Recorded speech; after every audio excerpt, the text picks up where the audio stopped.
Despite it being on the internet, he can call it what he wants. So, Glenn Clark Radio.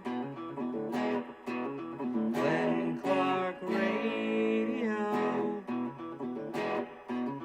Glenn Clark Radio.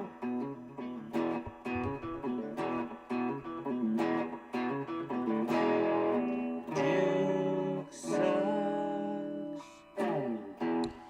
And good morning. It is a Monday edition of Glenn Clark Radio, and we're back, baby. Good to be back. I had a lovely vacation week. I'm basically bug food. I have more bumps on me than I spent the weekend camping, and I'm just nothing but bug bites. Also, it was fun because when we go camping at a different beach than where we go for the week. And when we got there, my wife's aunt and uncle said to me, "Hey, how bad were the jellyfish where you were?" And I was like, "What? What are you talking about?" They're like, "Oh, nobody's getting in the water here because of the jellyfish."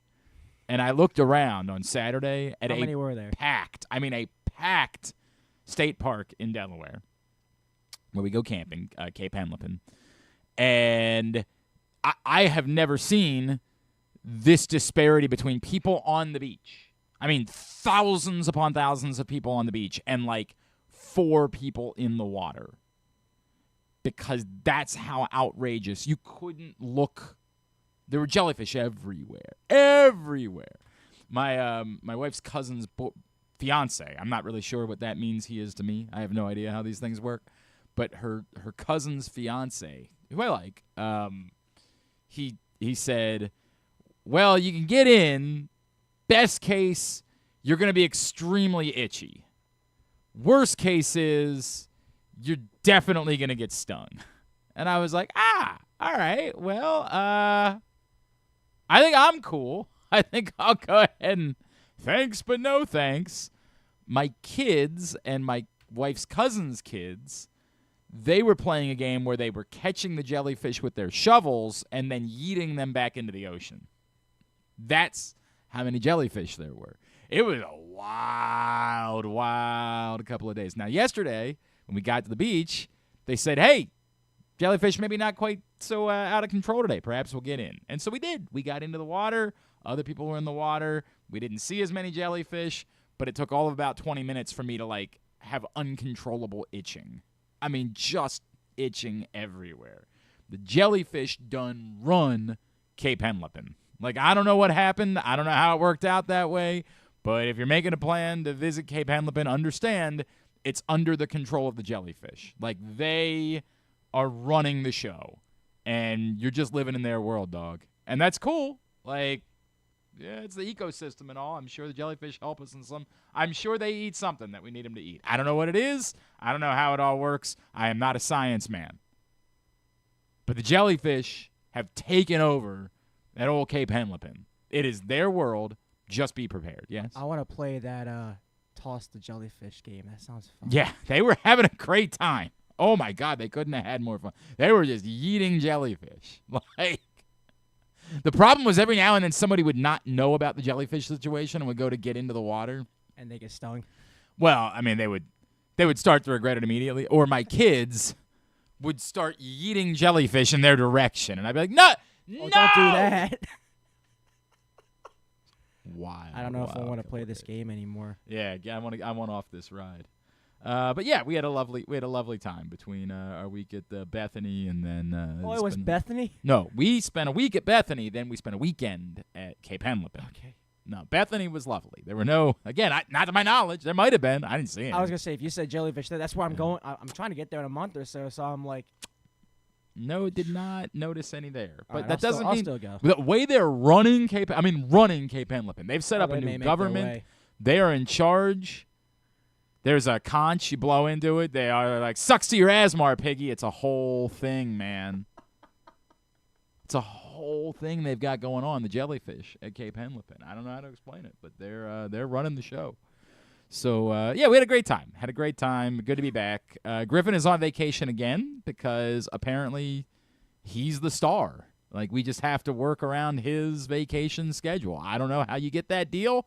I got to look into it. I need to do a better job of negotiating my contract. Perhaps I need to hire him as my agent.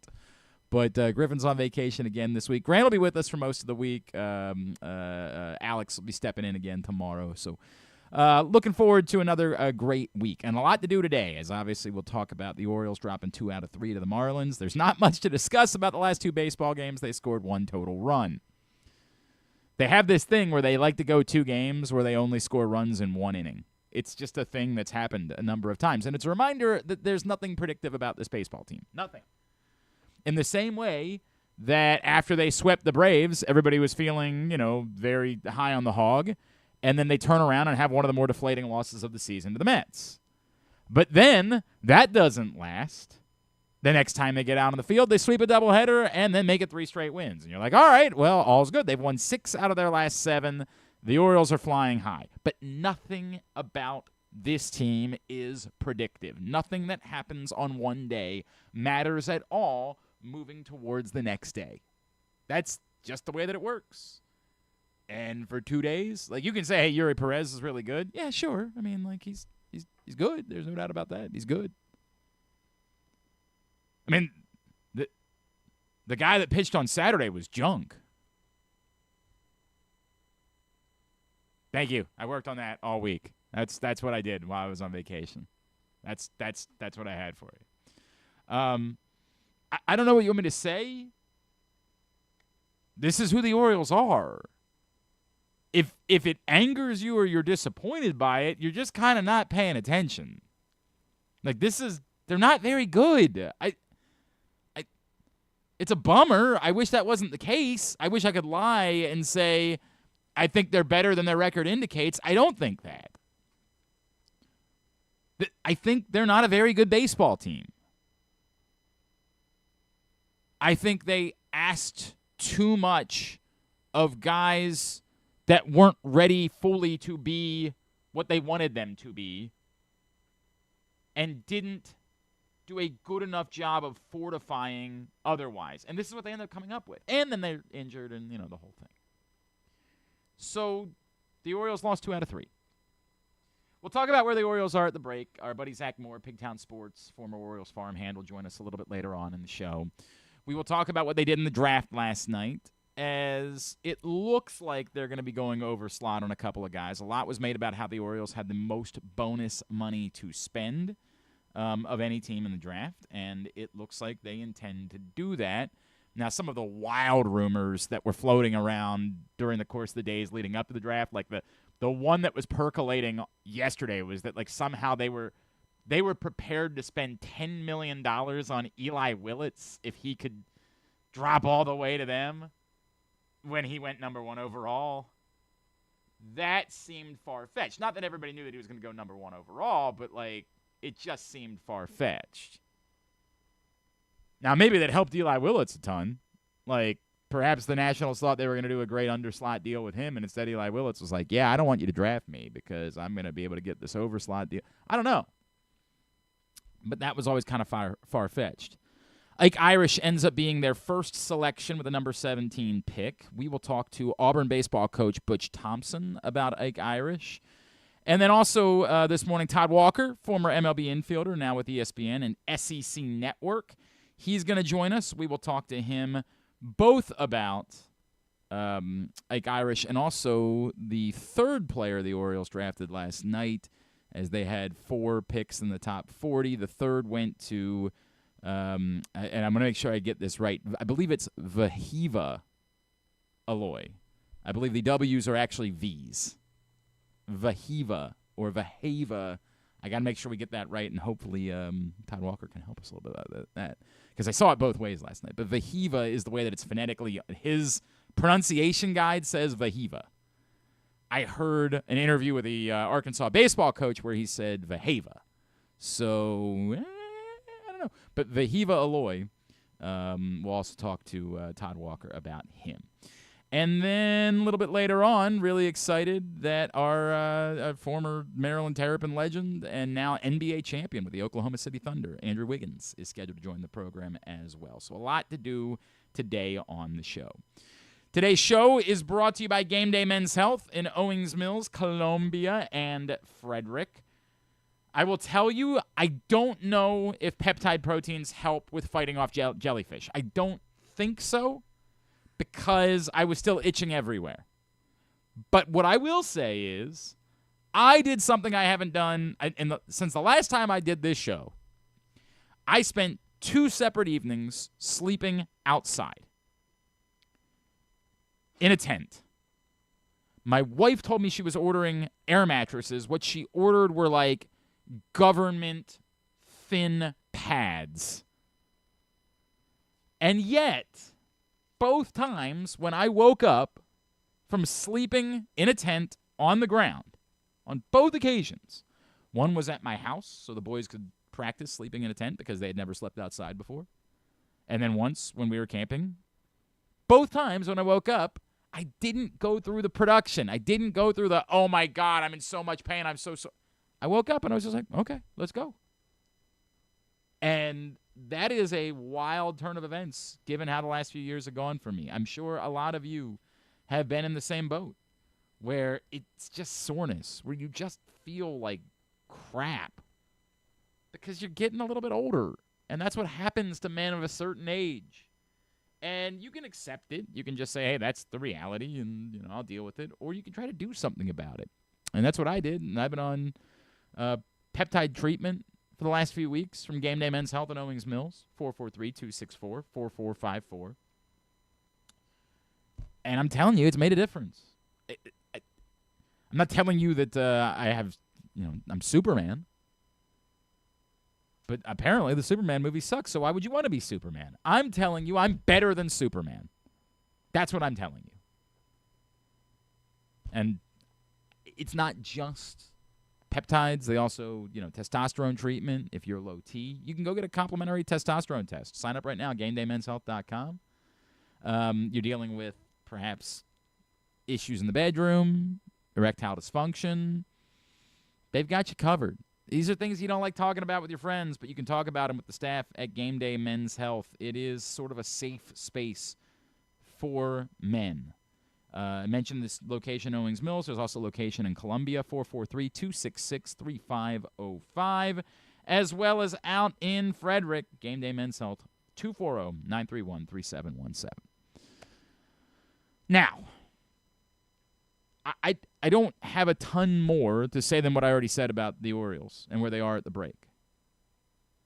I am writing today about the comments that David Rubenstein made last week at the National Press Club that got everybody worked up, and why, to me, it's sort of an example of why it would be smart for David Rubenstein and his ownership group to either identify or include someone that would be more of a spokesperson for the group. If you missed it, David Rubenstein was doing a Q&A at the National Press Club that was ostensibly about a book that he has written about presidents.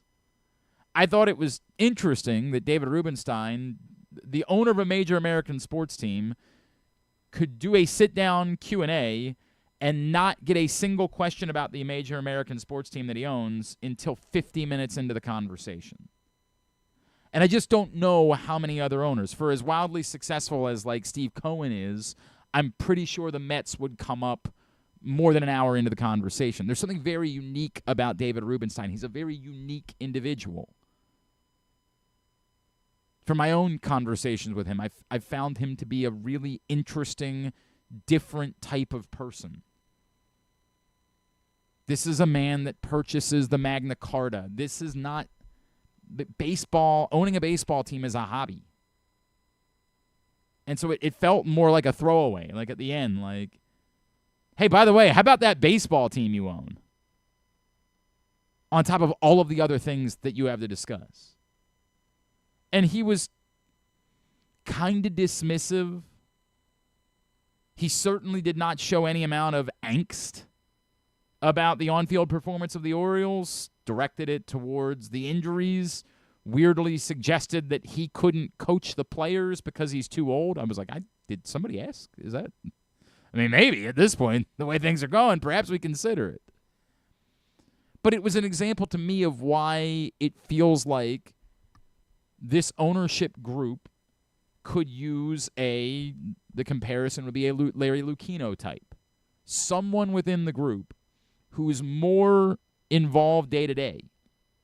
And given that the heaviest hitters in the group are people that have massive business responsibilities, I can understand why David Rubenstein wouldn't be the right person to talk to about whether or not Kobe Mayo should be in the lineup every day. As much as we want to believe the owner of the Orioles cares about that type of stuff, the reality is bigger fish to fry. Dramatically. For us, that matters. And let's be clear. Yeah, it is painful Tyler O'Neill being in the lineup and not producing every day while Kobe Mayo is not. It's a difficult pill to swallow. But he's not the one to talk about it. He's always going to defer to his baseball people. The idea of having someone whose role is team president, and they do have a president of baseball operations in Katie Griggs, but that's a different role. Or team CEO or something like that, someone who becomes the spokesperson for the organization. So there is someone to this week do a bunch of, sit down with the local media.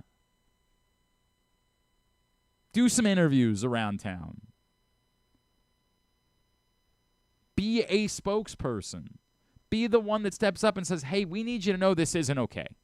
We need you to know that we're with you. We don't think this is good enough. We're not just going to hide behind, hey, we've dealt with injuries. And yes, to some extent, there's truth to that. Like, the Orioles have had an abnormal number of injuries, but injuries are also part of the game, and injuries also don't explain why, you don't get to say, well, Zach Eflin would be great if not for injuries. You don't just get to say that. Or that the injuries are the problem for Adley Rutschman, because we watched Adley Rutschman for months before he got hurt, and it was a mess. Or the reason why Gunnar Henderson hasn't really hit many home runs this year is because of injuries. Like, we just can't make these things true because they're a more convenient explanation. Yes, injuries have been a bit more of a factor for the Orioles than they would be for your average Major League Baseball team, but they're not the entirety of the story. And you didn't think so because you fired the manager. If you thought the story was the injuries, then you probably don't fire the manager. Why would we fire a manager? It's not his fault. Team's doing everything we could ask. They're just hurt. But you didn't think that. You fired the manager because it wasn't good enough. And it wasn't good enough. So it would be good to have someone who represents the ownership group who's willing to step up and say, hey, guys, we know.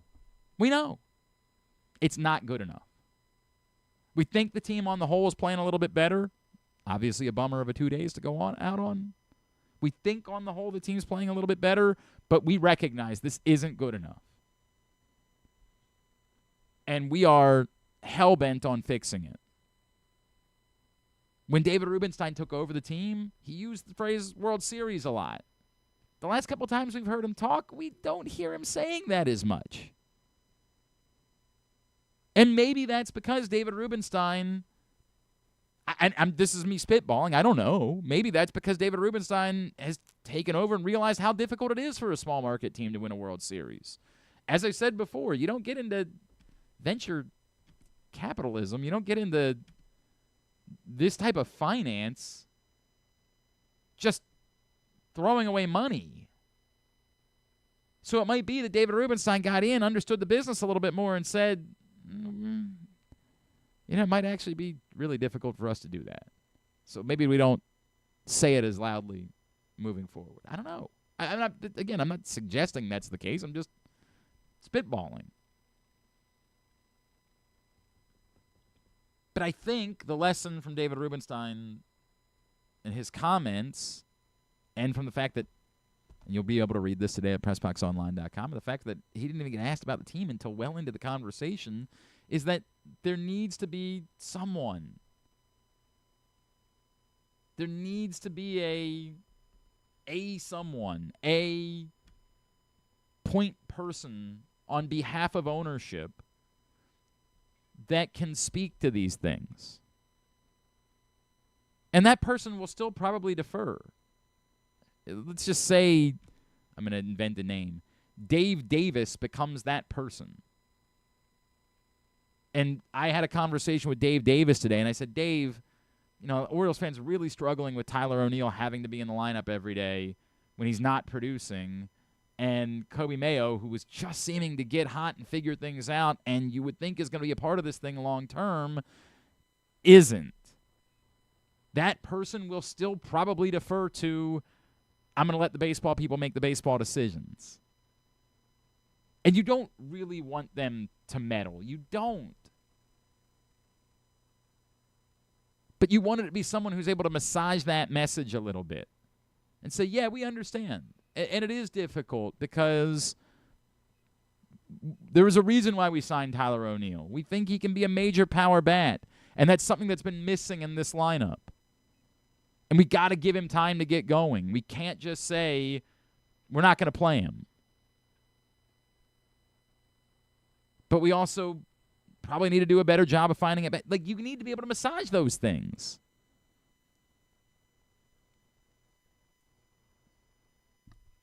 Because it's not as easy as we want it to be. It isn't as simple as just saying, well, bench Tyler O'Neill.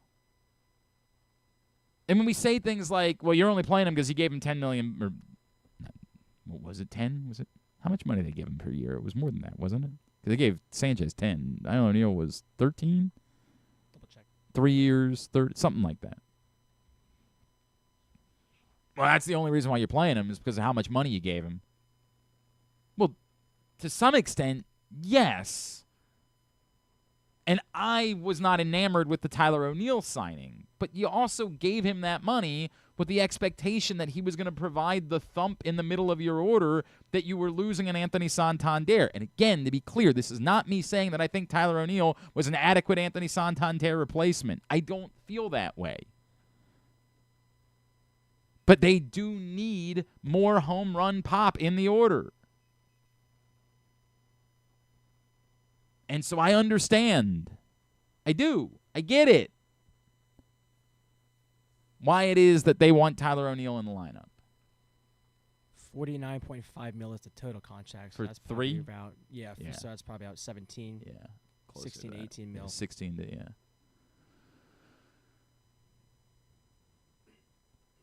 I get it. It's not as simple as we want it to be. It's not. The real, this is the dirty part of the conversation. Part of this is going to be solved because Ryan O'Hearn's not going to be an Oriole in a couple of weeks. I wasn't here when the Brian Baker trade happened. It's a weird spot to be in. You can argue that the Slater DeBrun will prove to be a better long-term investment than Brian Baker was. And I get it. And Brian Baker was out of options, and they were offered something good for him. And the reality is this team isn't really going anywhere. I don't really have any issue with the Brian Baker trade in a vacuum. But in a vacuum, because it still doesn't explain why it is that this was a team that was enamored with giving Andrew Kittredge a ton of money, but couldn't keep Danny Coulombe around. Like, there's nothing that they've done that says, here's where their special sauce is. They drafted 4 position players with the 4 picks they had in the top 40, which immediately led to a lot of, oh my God, they're allergic to drafting pitching. There's a flip side argument that's, hey, look, outside of the couple of guys that are slam dunk top of the draft, the Paul Skeens types, the rest of the pitchers that go in early rounds of the draft don't end up helping you for a long time, if at all. Like, you can make this argument. But then there's the next weight of it, which is, but they're not prioritizing getting pitching in other ways. I had somebody yesterday arguing with me, well, they make a lot of pitching trades. Yeah, and they get what out of those pitching trades? Trevor Rogers looks good now, but couldn't help them when they needed it. Zach Eflin helped them last year, but isn't helping them this year. There's no special sauce here. There's nothing that shows that they're different or better or more unique or have an edge over any other baseball team. Even when last week, our friend Jim Bowden, I heard him respond to the trade that they made and was like, well, this makes sense because the Orioles are really good at drafting. And I said, are they? Are they really good at drafting? Or are they about like everybody else?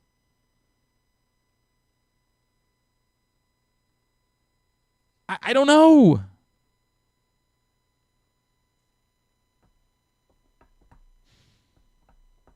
Fun times. Fun times in Baltimore. Fun times at the All-Star break.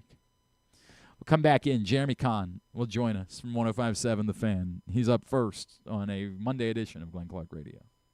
Driving in Maryland? Did you know an Easy Pass from driveeasymd.com can save you time and money? Of course you did, because you are a thrifty driver. An antenna reads your Easy Pass transponder and automatically deducts the toll from your Easy Pass account. There, you just saved money with Easy Pass, all without slowing or receiving a notice in the mail. Well done, thrifty driver, well done. Get your Easy Pass at driveeasymd.com. Calling all athletes and families, don't miss Football versus Football, a free sports and wellness festival Saturday, July 19th from 10 to 6 at Baltimore Peninsula. Meet retired Ravens, other former NFL stars, and pro soccer players. Join youth sports clinics, get free health screenings, and enjoy food, music, and family fun. Powered by United Healthcare, presented by Sports Legacy Group, and supported by University of Maryland Orthopedics and 1-800-GAMBLER. Baltimore's Classic 5 golf courses make golf fun and affordable. All 5 local courses, Pine Ridge, Mount Pleasant, Forest Park, Carroll Park, and Clifton Park, are challenging and fun for players of all skill levels. Book your tee time today at classic5golf.com. Summer just got a whole lot merrier at Live Casino. Win your share of $30,000 during Christmas in July. Earn entries starting July 1st. Dash in on Saturday, July 26th to be one of 50 winners to unwrap top-of-the-line electronics, home appliances, free play, and other great gifts. Go all in on good cheer at Live Casino. At Erndale Mills. Must be 21. Please play responsibly. For help, visit mdgamblinghelp.org or call 1-800-GAMBLER. Gambling can be a fun and entertaining experience, but there are risks involved. If you're planning on betting on the game at the casino or on your phone or computer, know your limit, stay within it. Set a budget and a time to stop. Remember, gambling isn't a financial solution, and it doesn't mix well with alcohol or drugs. Know the risks and have a plan before you begin gambling. For free and confidential services, call 1-800-GAMBLER 24/7 or go to helpmygamblingproblem.org.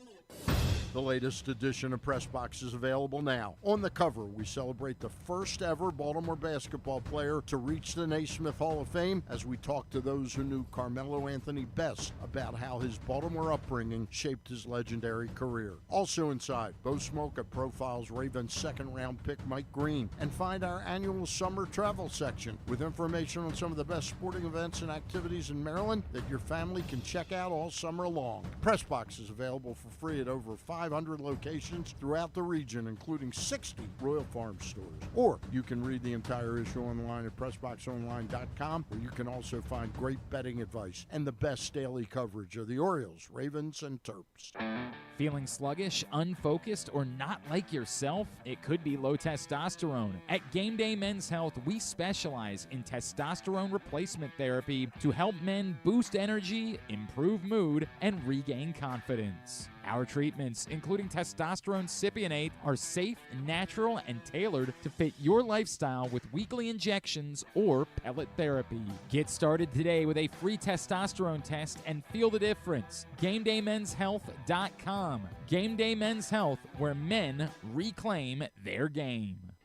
Contrary to what some people believe, I actually like this guy when he sleeps. Glenn Clark, talking sports. All right, back here on GCR, you heard the voice of Stan the Fan Charles there a couple of minutes ago. And don't forget that it's Monday, and that means Stan the Fan Charles, Ross Grimsley, and Luke Jackson are getting together to talk baseball with you 5 o'clock this afternoon is the kickoff time. Facebook.com/PressBoxSports.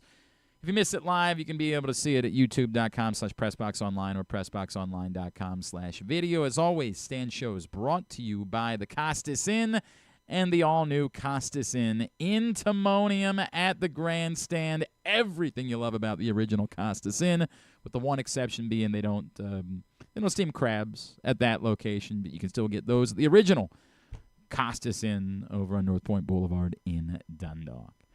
And now joining us to tell us more about the greatness of Costas Inn, he is the aforementioned Ross Grimsley. Ross, good morning. Always good to catch up with you. How much do you love the Costas Inn, pal?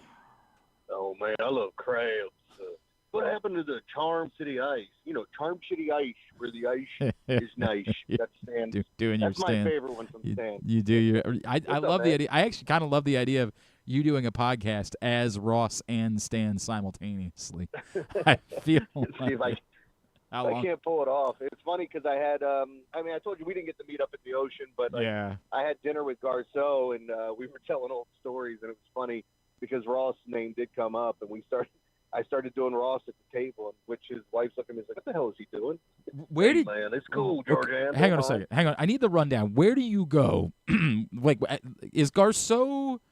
He's a higher roller than I think people realize he is. Yeah. Where do but you he's go? A simple guy though. Like right. So I'll give you. We went to Longboard Cafe, which is a really nice restaurant in Ocean City. And like Garceau got like burgers, smash burger tacos. That's what he ordered off the menu. And then you're looking at it, it's like, okay, they have all these seafood dishes. All these right. He's like, I'll get the smash burger tacos because he had them there before and they were great. And like for me, we went down there before. We've had dinner at the Hobbit with him, a couple other places I think we've gone. But as I've said to you before, like Liquid Assets is my favorite. So we went there for dinner when I first got down there. I had 3 takeaways from my trip to the beach. First being, are you offended when someone dips crab in butter or vinegar? No, because I like vinegar, but I don't need to have you're it. A monster. Yeah, I like you're vinegar. A monster. Something that happened as a kid when I went away to like camp out with a buddy of mine, and they all started doing it, and then I started doing it. And I'm like, you know what? I kind of like it, so I do it from time to time. I was we were at the Blue Crab in Bethany Beach, and we got some crabs. And she brought the little containers of butter, and it took everything in me to not throw them directly back in her face. Like, I don't know how you do things here in Delaware, but in America, we raw dog it, all right? That's the way that it works now. Yeah, I mean, I do a little bit of both, but I do like the vinegar. I mean, like, before when George would come out, it's like, is lobster coming with this? Like, what's going on? What do you have here? Any king crab legs? What's up? Yeah. Next. I don't know. The vinegar thing works for me. Were you aware that the state of Delaware had like stepped over the line and before the state of Maryland did, the state of Delaware claimed the Orange Crush to be their official state cocktail? I did not know that. Yeah, this is They whole. did that? I learned a lot of stuff last week. Like I was sitting at the bar at the Bethany Boathouse, and I was learning. I was getting learned. Apparently, a year ago, the governor of Delaware did this whole bit at the Starboard where he was like, "Look, man, we acknowledge that it was invented in Maryland, but we perfected it and made it famous here at the Starboard in Dewey." And that kind of upsets me. Yeah, right? To me, and those... at first, when I heard that they were making it their official state cocktail, I said, this is kind of on us. I can't really be mad at them. It's kind of on us that we slept on this and didn't go ahead and didn't do it quicker, right? So and said, hey, lay off. Because we apparently then followed up like 2 months later, like, hey, thing is, we are also going to. So at first, that was where my anger was. But those losers don't get the most out of it because we charge sales tax to go along with ours. That's a fact. We're getting the most out of those. That's very beneficial to the state, the way that it works here. I can't figure out, like, if that's is it little brother syndrome? Or, like, I always say this whenever I'm down at the beach. Like, I think so. We stay in Delaware, but we acknowledge, like, it's just a weird bit where it's all kind of one thing, right? Like, you're just at the beach. Whether if I'm in North Ocean City, I'm 2 seconds away from Delaware. So I'm confused as to how little brother it is they would do this, or do they have a real argument that, like, hey, whether it happened in Ocean City or happened in Dewey, it happened at the beach, and then we all started doing it, and so it's something we associate with, and it makes sense that we would claim it too. But isn't it like something that's easy to do? Like every place you go that has world famous fried chicken, and all of a sudden you're over in Ireland, it's like, hey, have you heard about this place? They're like, no, never heard of it. It's not world famous. You know, like people do this where they make these claims. They can make some claim that they started the Orange Crush. That's fine.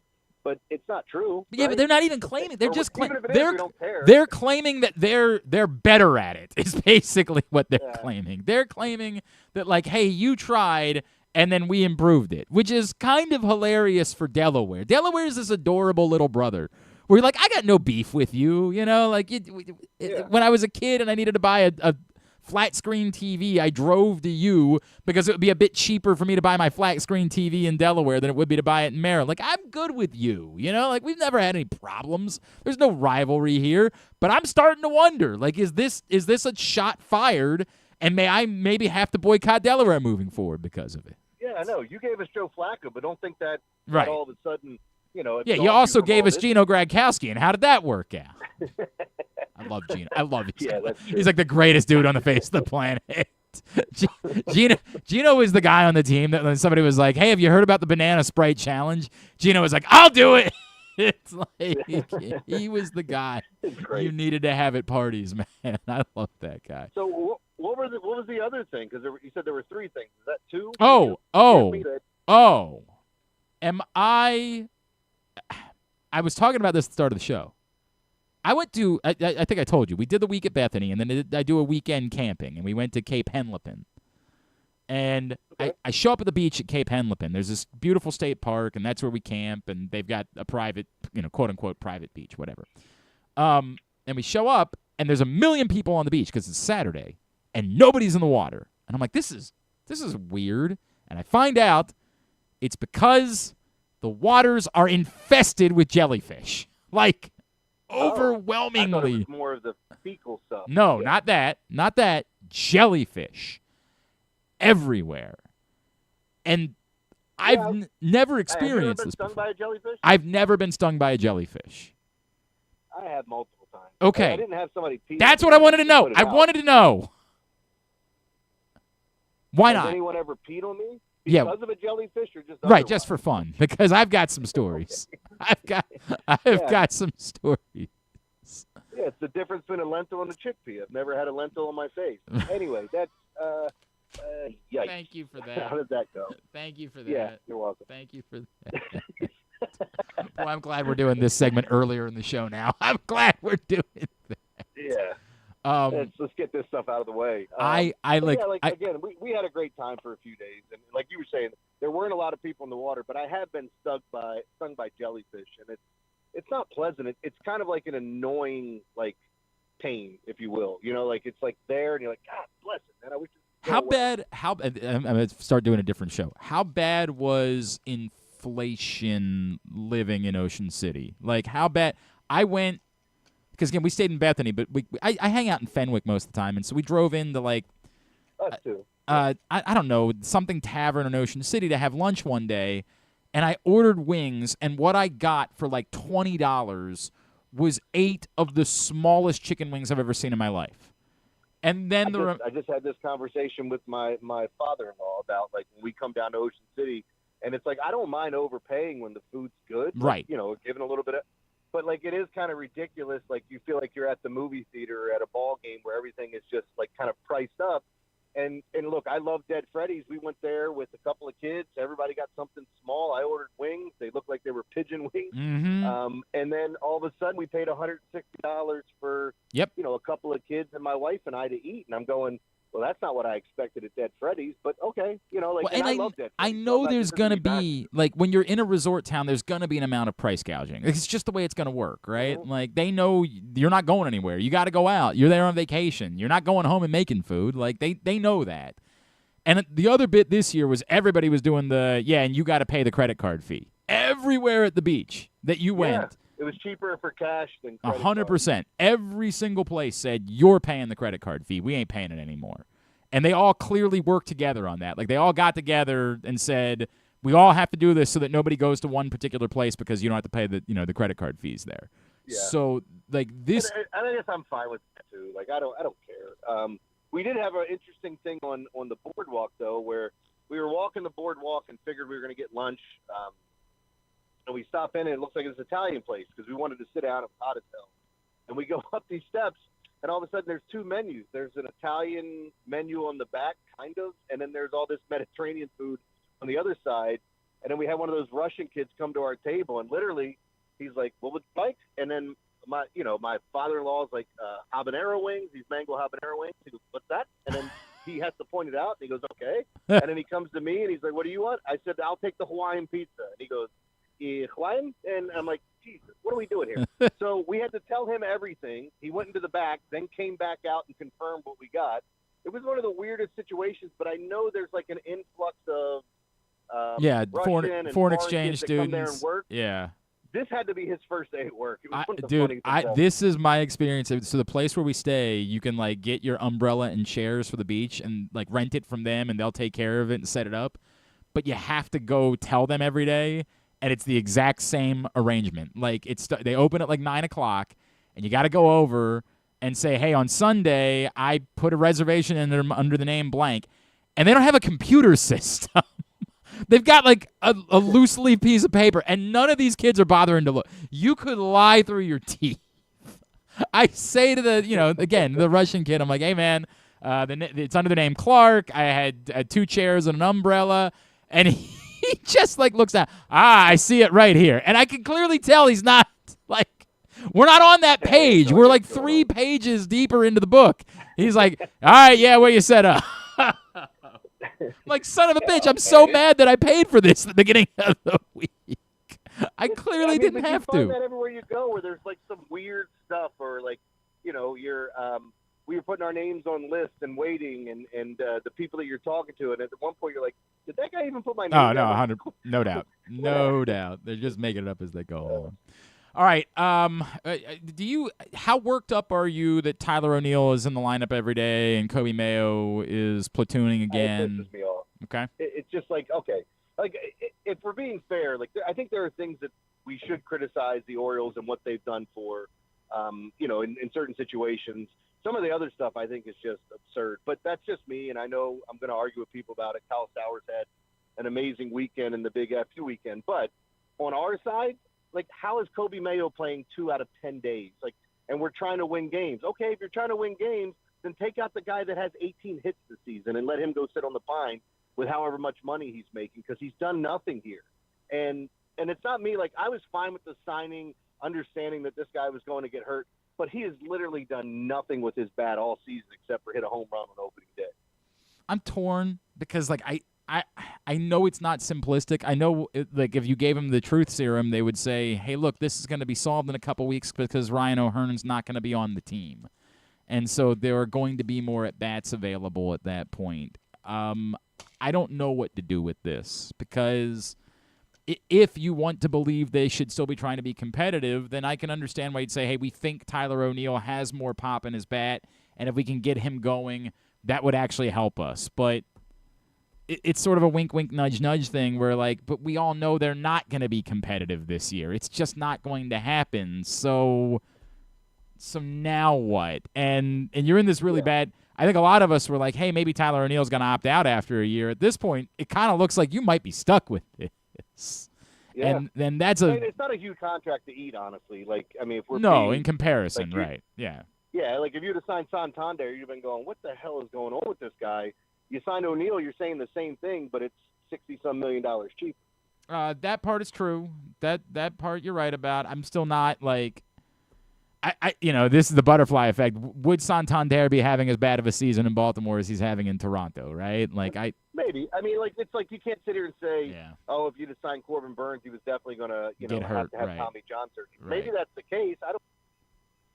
This is where I get upset when we talk about all these after-the-fact things with trades and how things went down because, like, even now, the draft, everybody's bitching that they didn't draft pitchers and they took these catchers. But how many times has the guy come up in the farm system and not play the position he played out of high school or whatever? And I actually love what they did in the draft because they have more bonus money that they Right, can use than anybody else. and it So seems like they're they got taking some guys, kids yeah. that they think are going to go to college. Yep.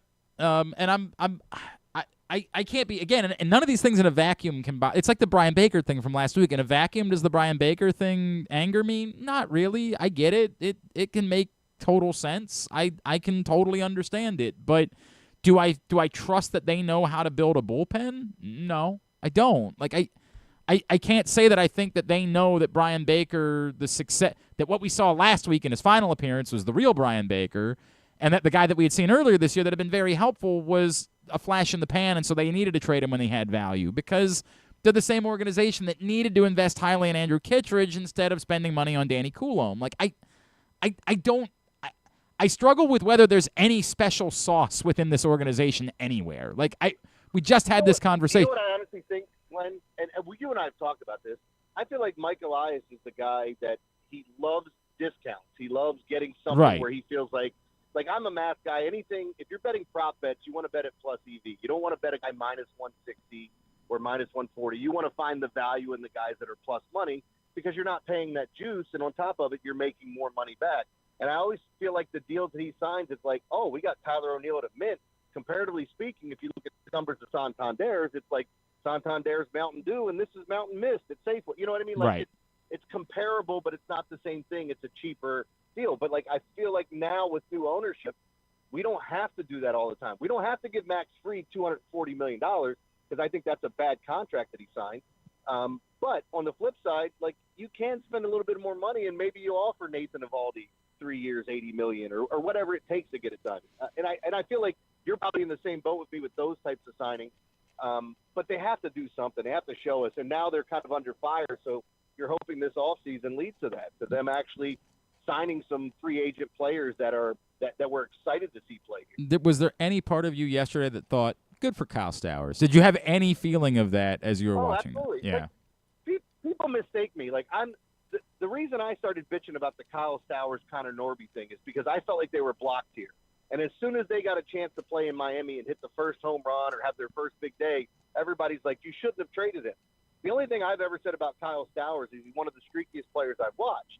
If you want to make the debate and say that they didn't give him a fair shake here, I'm listening to you. People were talking about Ryan McKenna playing over him, but you got to understand he was a defensive replacement, and they wanted their minor leaguers to play in the minor leagues and get as much opportunity as they could. There's no reason for a guy to sit on the bench up here like Kobe Mayo when you could be starting every game in AAA if this is what you're going to do with him.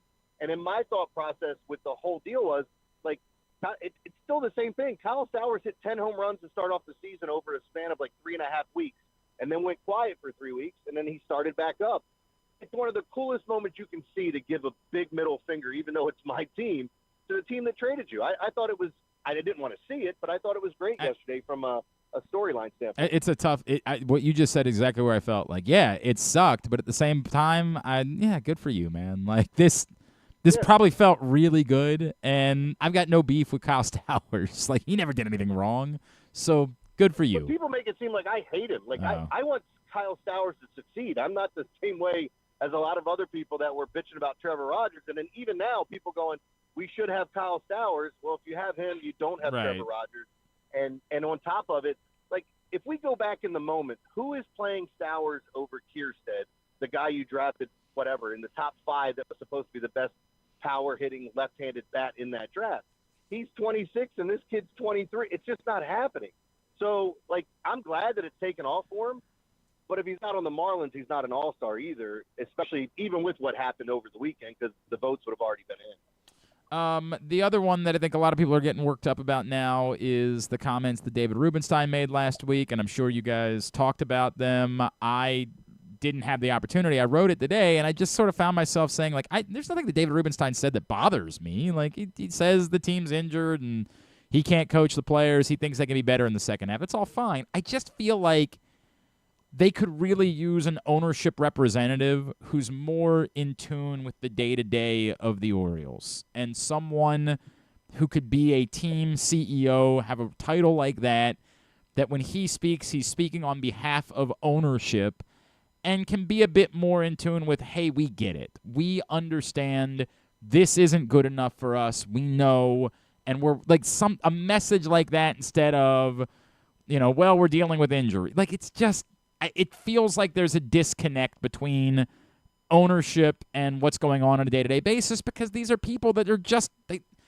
David Rubenstein does not have the bandwidth to give a rat's ass about Kobe Mayo and Tyler O'Neill. He's buying the Statue of Liberty or something like that right now. He can't possibly care. This is a hobby to him.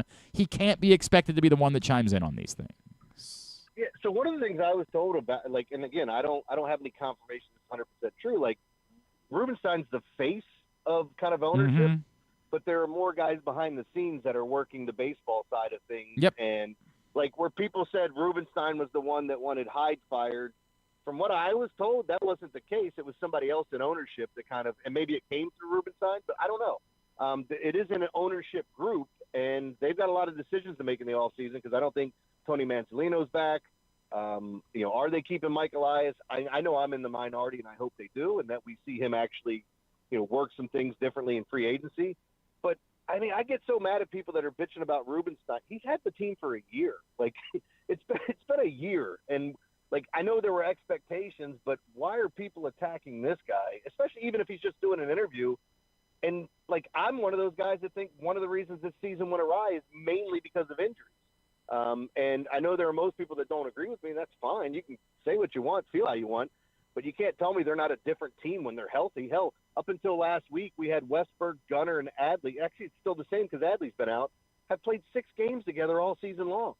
And those are your 3 best players, respectfully. I think we could debate some of it, but those are 3 of your best players. Yeah, I think, and it's not saying there isn't truth to that to me. It's just, but that doesn't explain why Adley Rutschman has been so bad. Like, I can't.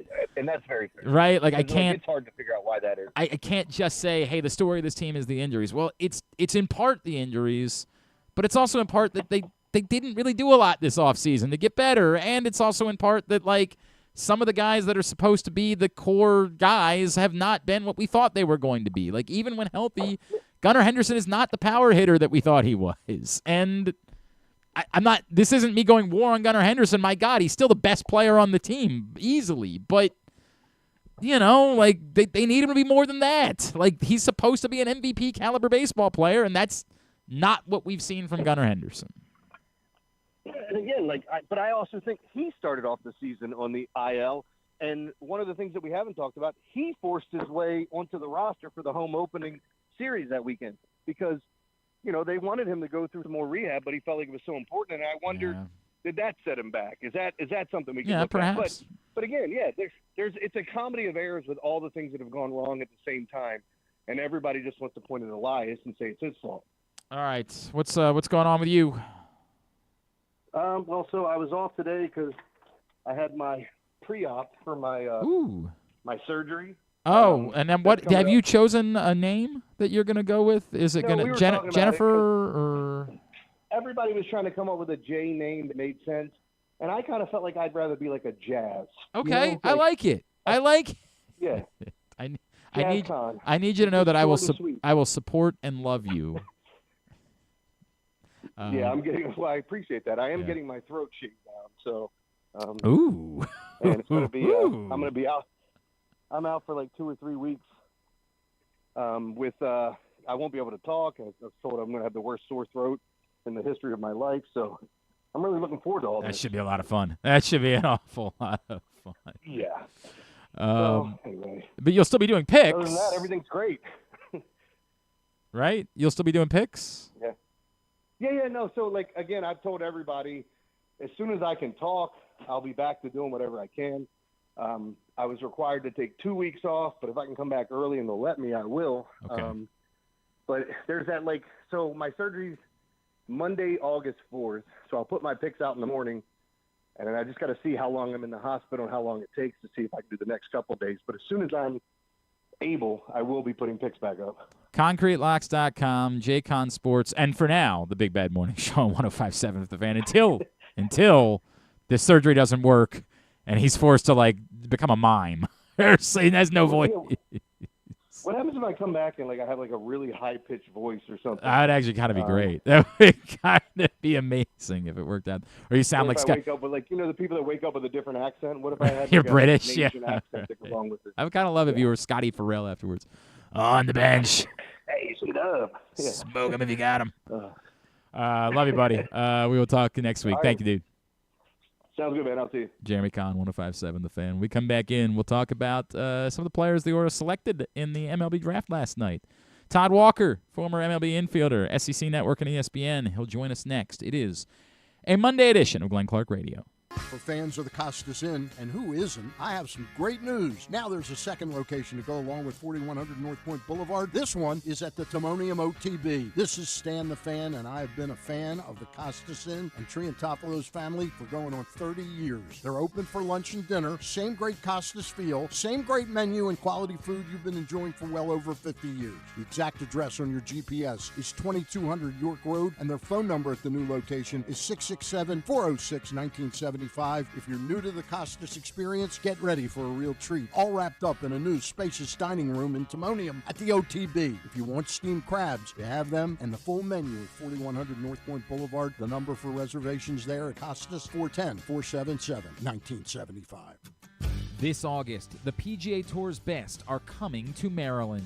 The 2025 BMW Championship tees off August 12th through 17th at Caves Valley Golf Club in Owings Mills. See the top 50 players battle it out in the penultimate event of the FedEx Cup playoffs. Don't miss your chance to witness world-class golf, fan experiences, and unforgettable moments. Tickets are on sale now at bmwchampionship.com. The BMW Championship, where legends take the lead.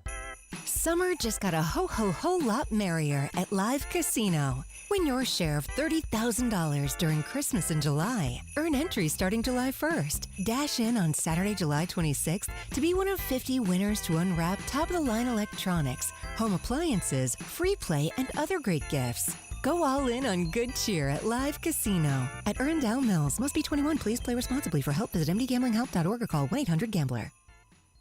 Driving in Maryland? Did you know an Easy Pass from driveeasymd.com can save you time and money? Of course you did, because you are a thrifty driver. An antenna reads your Easy Pass transponder and automatically deducts the toll from your Easy Pass account. Learn more at driveeasymd.com. Gambling can be a fun and entertaining experience, but there are risks involved. If you're planning on betting on the game at the casino or on your phone or computer, know your limit, stay within it. Set a budget and a time to stop. Remember, gambling isn't a financial solution, and it doesn't mix well with alcohol or drugs. Know the risks and have a plan before you begin gambling. For free and confidential services, call 1-800-GAMBLER 24/7 or go to helpmygamblingproblem.org. Want to improve your golf game or learn to play for the first time? The Baltimore Golf Academy has fun, instructional programs for the beginner golfer to everyday players. The Baltimore Golf Academy can take your game to the next level. Enroll today at baltimoregolfacademy.com.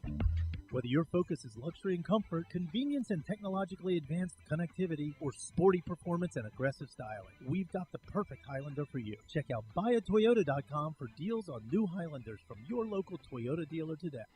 Coming back in here with Glenn and the other guy, Garrett, whatever his name is. You know who they are. Back in here on GCR as we continue along on a Monday edition of the program. Moving into hour number 2 of the show.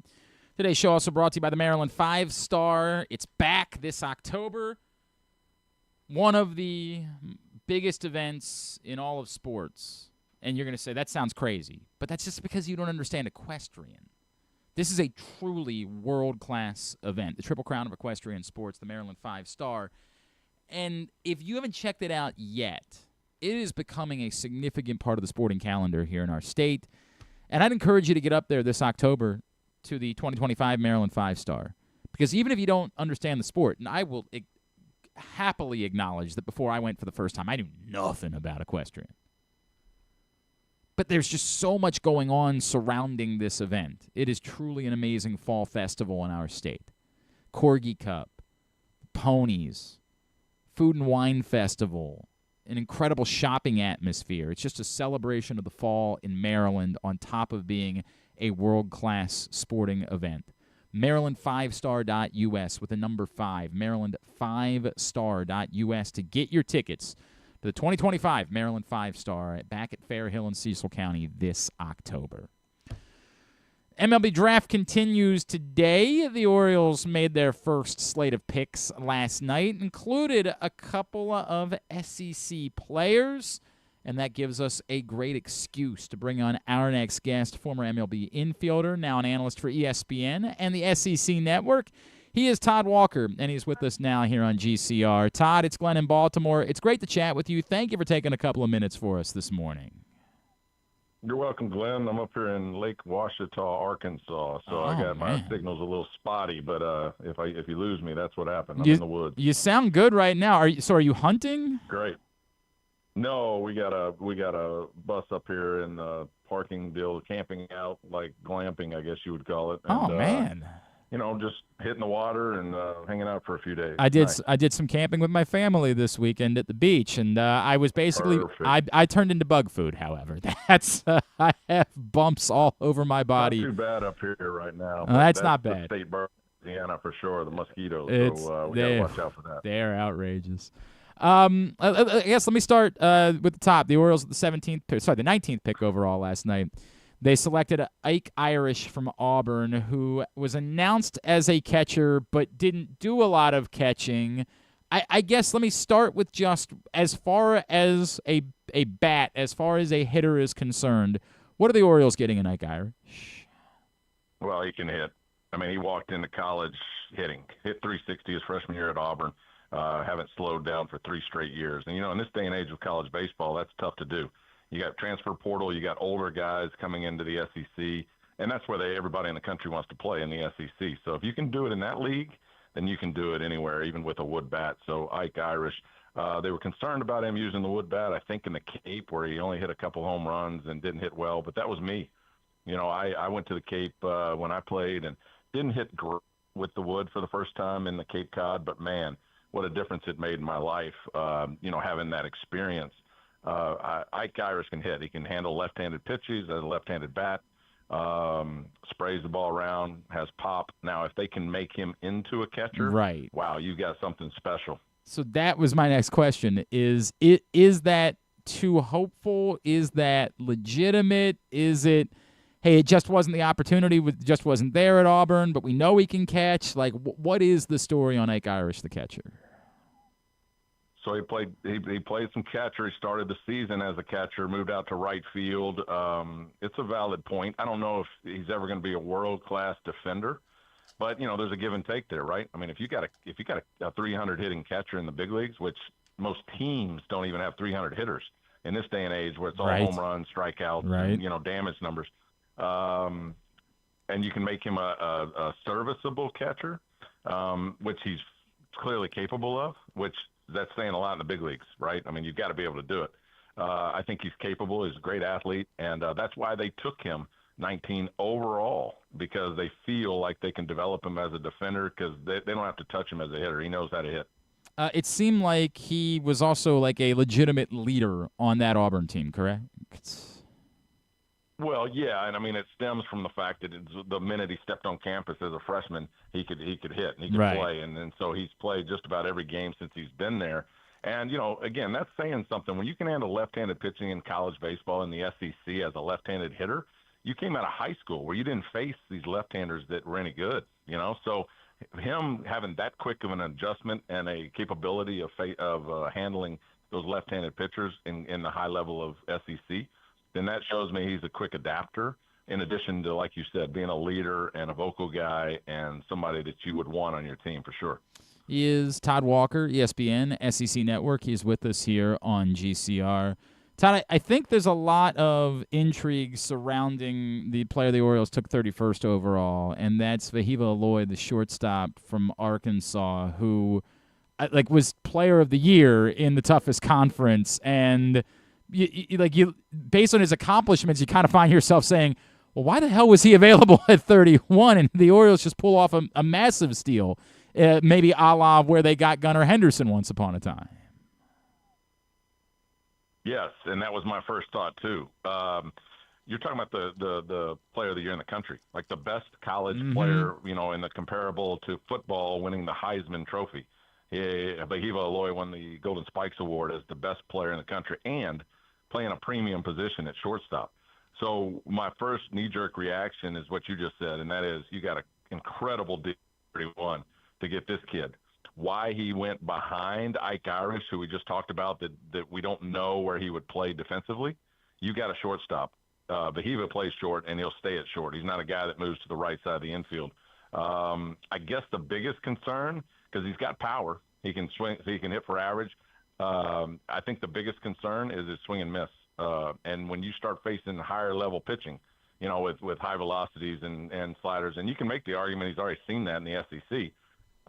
But consistently, day in and day out, facing strikeout pitchers, you may have an issue there with swing and miss. But that's the only thing I see. I mean, you know, he's not a speedster, but I mean, he can run. But again, the best player in the country, so he knows what he's doing. I mean, that's the I keep looking, everything that I look at, I'm like, wow, what is there to not like about this kid? Mm-hmm. I know he had a bit of a down, to your point, average season 2 years ago. He only hit 270 and he only slugged 485. Is there any explanation for what happened 2 years ago? Is it, I mean, just the adjustment from playing at Sacramento State to Arkansas that should have been expected, and the fact that he then, you know, did what he did a year ago, we can completely ignore what happened in 2024? Exactly what I was going to say. Moves from Sacramento State into the SEC and a high-level SEC team in Arkansas, there's going to be an adjustment period. Yeah. And to the point, a lot of swing and miss. So 270, and you know what's funny is like it almost feels like a lot of these teams that passed up on him valued or I guess you know, weighted that 270 year more than they weighted this year at 360, you know, or whatever he hit. I mean, 350. So I would tend to kind of lean on the positive side and the upside, and that is if you can cut down on the strikeouts, which I feel like that's teachable. The things that aren't teachable are power, speed, arm strength, that type of stuff, which Wehiwa, he has them all. Teachable is the two-strike approach where you choke up, spread out, expand the zone a little bit, and keep your eyes still. But I think they can teach him that, and if he does, now you got the same deal as we said with Ike Irish. You got a premium position player that can flat out hit. You mentioned the shortstop thing. We saw obviously the highlight plays like last night as we were all, you know, doing our research, and you know, like the deep in the hole and the throws that he's made. You are confident that he is a shortstop as a major leaguer. 100%. But you know, Alex Bregman was the same way, and he That's played fair. third base for Right. 6 years because they had a shortstop. So it depends on what Baltimore wants to do with him over time. But he could play the left side of the infield. Let's say that. Yeah. He's the left side of the infield guy. If there was obviously they have a shortstop at the moment, but if there's a needed shortstop, he can do it. If not, he's capable of doing other things. Boy, there's a lot. That to me was like the most intriguing thing that they did during the draft was, wow, this guy seems really, really good.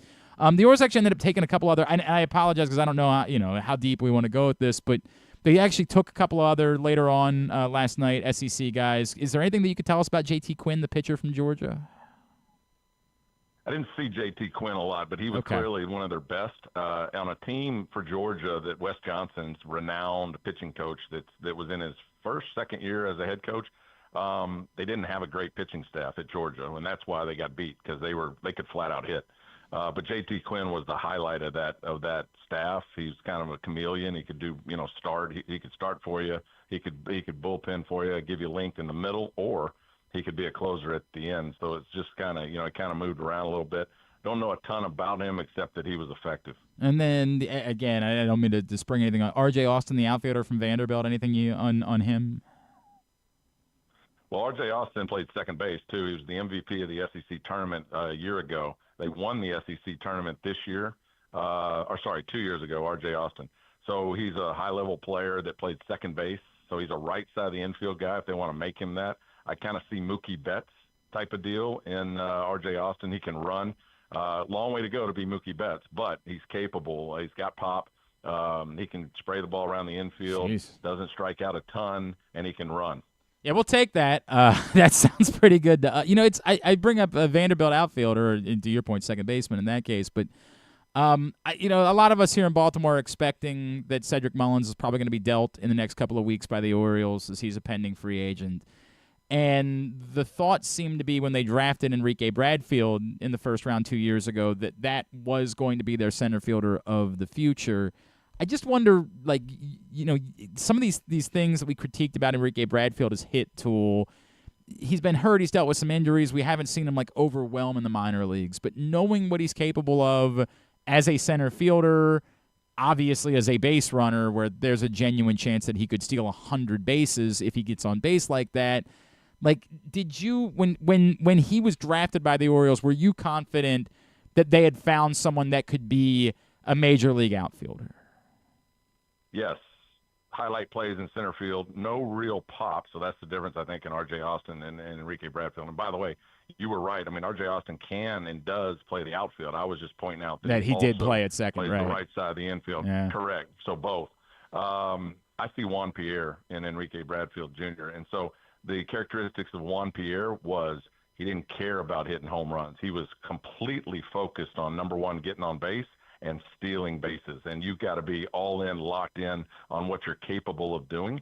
I don't know Enrique Bradfield's mentality. It seems that way, but I was around Juan Pierre enough to know he knew his strengths and he focused on them, and that's what he did well. So if you're capable at that highest level to be able to not strike out, put the ball in play, and then when you get on first, be looking to steal second on the right pitch, you got to be intelligent enough to know when, because they know you're going to try to go.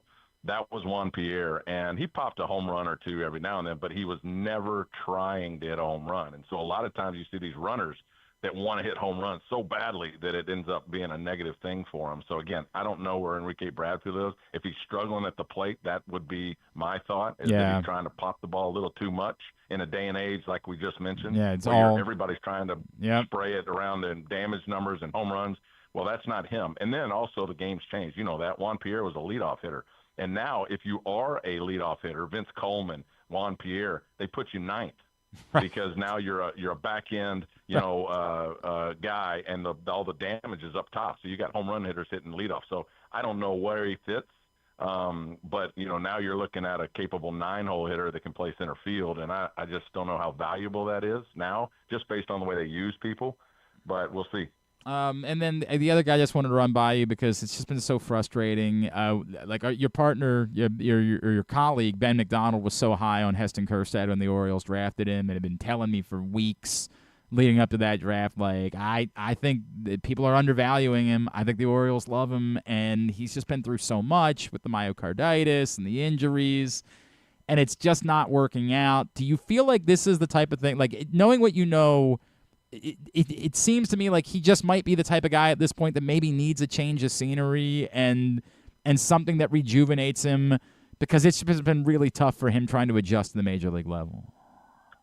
Two things. Number one, injuries you can't predict. So when you start mentioning injuries, well, that's clearly the biggest issue with Heston Kjerstad, because he can hit. He's Ike Irish. I mean, you can't predict injuries, but the dude at Arkansas could flat out rake. And then you start getting hurt. And, I mean, even the littlest thing can hurt you. You can imagine the torque and the violent swings that these guys take at the highest level. If you got just a little back strain or a back pull, it affects everything. I've had hamstring injuries and other things, little knick-knack stuff that I couldn't play because you just can't do what you're capable. So clearly that's the deal with Heston Kjerstad. He is a high-level player, and he was that at Arkansas. And the second thing is, what's interesting is, like, people will trade away players like that for that reason. Like you mentioned, just need a new scenery, new environment, maybe new people in front of him, behind him, coaches, whatever the case may be. And then they go to that next place, and then they go nuts. And then and then Baltimore gets blamed for trading him. Well, sometimes that's the only thing that's going to help. And so I don't know what the answer is, but that's clearly what they're thinking. And obviously, Ryan O'Hearn in Baltimore is sort of an example of a guy like that, right? Who everybody, you criticize the Royals and say, what the hell were you thinking? But it may never have worked had he not ended up in Baltimore. I think that's a great point. Well, David Ortiz, a perfect example. Sure, I played with David Ortiz in Minnesota. Minnesota, they wouldn't let him hit against left-handers. They were worried he struck out too much. They released him in December. And then now he has a bridge named after him in Boston. Right, he's beloved. He can use the F word when he wants, and no one cares because he's David Ortiz. Todd Walker, tremendous stuff, man. Really appreciate this. Is there anything that you got going on that we can plug for you? Not right now, man. I'm now done. I'm so blessed, man. I get to do college baseball March, April, May, and June through the College World Series. I did a little high school thing a few weeks ago back at Omaha. The high school national championships. Okay. And now I'm done, man. So now I get to live the life of leisure for the Go next be few a months dad. until baseball season kicks around again. Man, that's awesome. Good for you. Enjoy the woods. Enjoy camping. Thank you for taking the time for us. We'd love to do this again. Really appreciate it, Todd.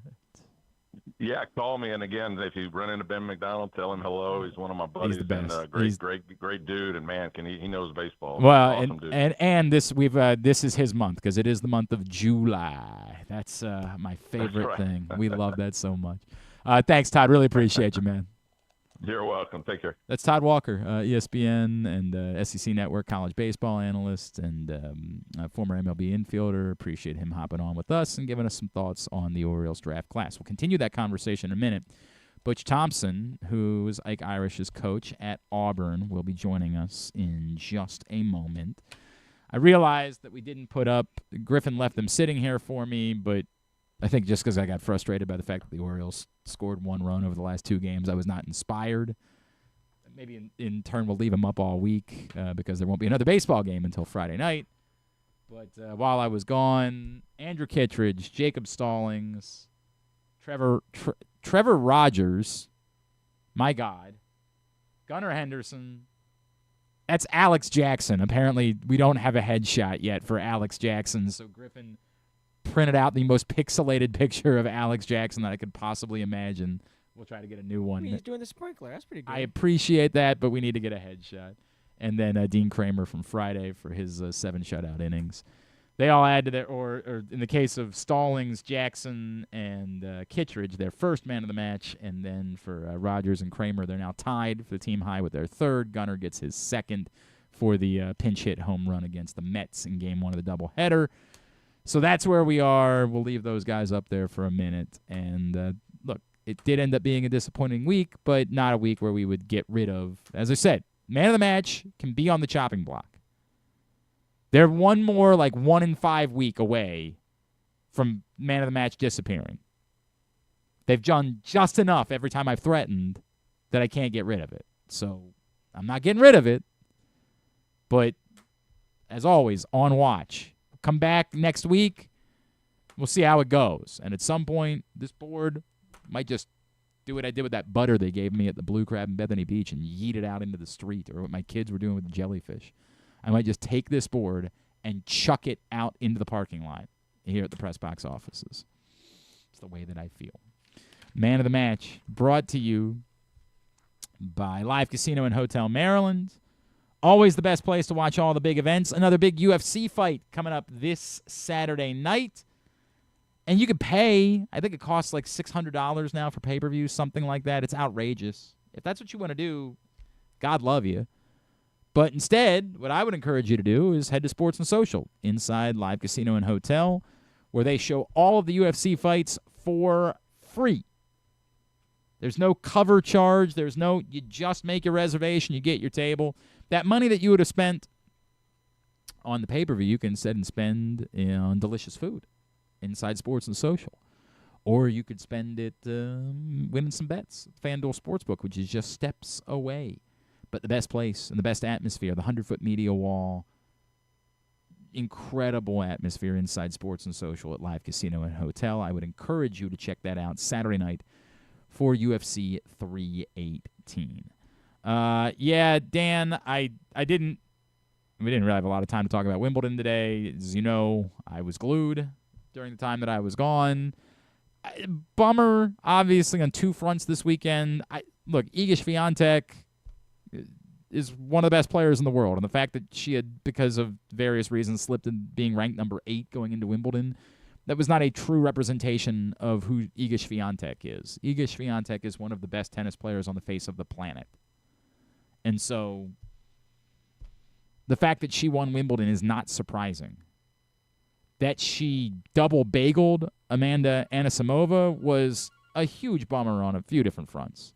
It's a bummer for American tennis fans because Amanda Anisimova finally kind of living up to her promise and becoming the player after she had gone through personal tragedy that we all believed she was going to become at still a very young age.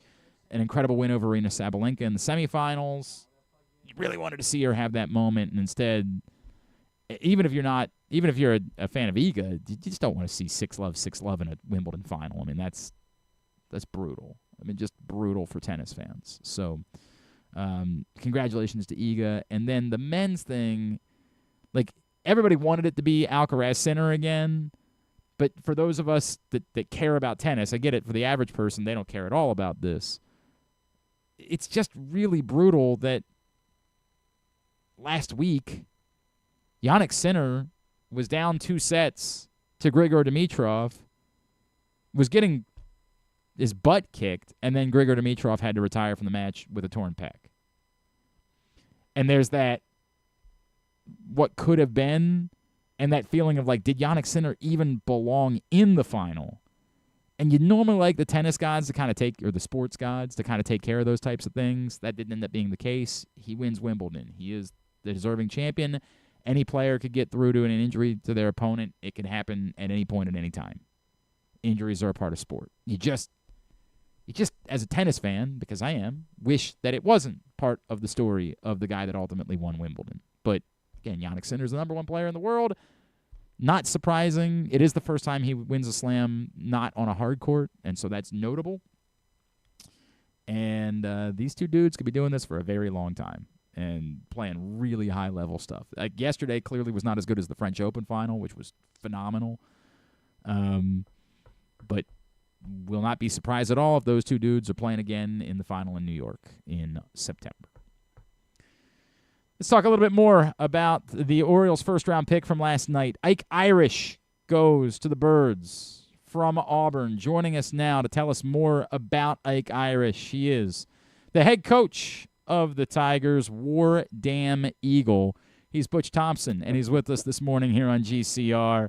Coach, it's Glenn in Baltimore. It's great to chat with you. Thank you for taking the time for us this morning, and congratulations. Well, I appreciate it, man. That's the good stuff, right, for a coach to see a guy come to you and work for 3 years and build up his stock and pour into your program, serve, and then get an opportunity like he got last night with a great organization. Coach, can you tell me a little bit about Ike's story? Because I was reading a little bit about Ike's story as someone who was not really planning on being in college very long. His story of what you knew when he arrived and how your relationship with him, how his relationship with college, how everything evolved that you got the 3 years that you got with Ike Irish. Yeah, we're thankful for the 3 years. He made a mark for sure. His uncle, Jake Boss, is the head coach at Michigan State, and Ike's from Michigan, and Ike was on this circuit like hundreds of thousands of amateur players in high school and travel ball, and I think Ike's hit his whole life. And we got connected with a couple of people that just absolutely were close to him and his family, and our key at Auburn is just to get them to campus, you know. Bo Jackson's played here. Frank Thomas has played here. Tim Hudson, some of those people. Josh Donaldson just retired after a long, illustrious career, and I think Ike wanted to follow in the footsteps, and last night he was the 3rd highest drafted position player ever, I think, behind Frank Thomas. Wow. And really his hitting coach, Gabe Gross, is our hitting coach that played in the big leagues for a while. Ike, in this storied program, is the 3rd highest position player ever drafted out of Auburn, and it's kind of a big deal. And Ike came here ready to hit, and he leaves here. You know, it's neat when you're around somebody to see when they walk in the door and they're he could really hit. But all these other features of being able to catch, being able to play in the outfield grew and developed. Him becoming our captain and our leader of the program in this 3rd year, to see where he started as a DH, to see how he became a well-rounded player, but more importantly, a leader. He left a good legacy here. And those are the kind of good stories that, like, you want to push them out and promote them. And, you know, when you guys reached out, I'm thankful for the opportunity. I think it's good on your part to let a coach that sat here with somebody 3 years and seen them grow. And I know he's prepared. I don't think he's going to stop hitting. It's the most competitive at-bats that I have seen in my coaching career. Wow. I don't think he gave an at-bat away. It is high confidence. It is it's personal.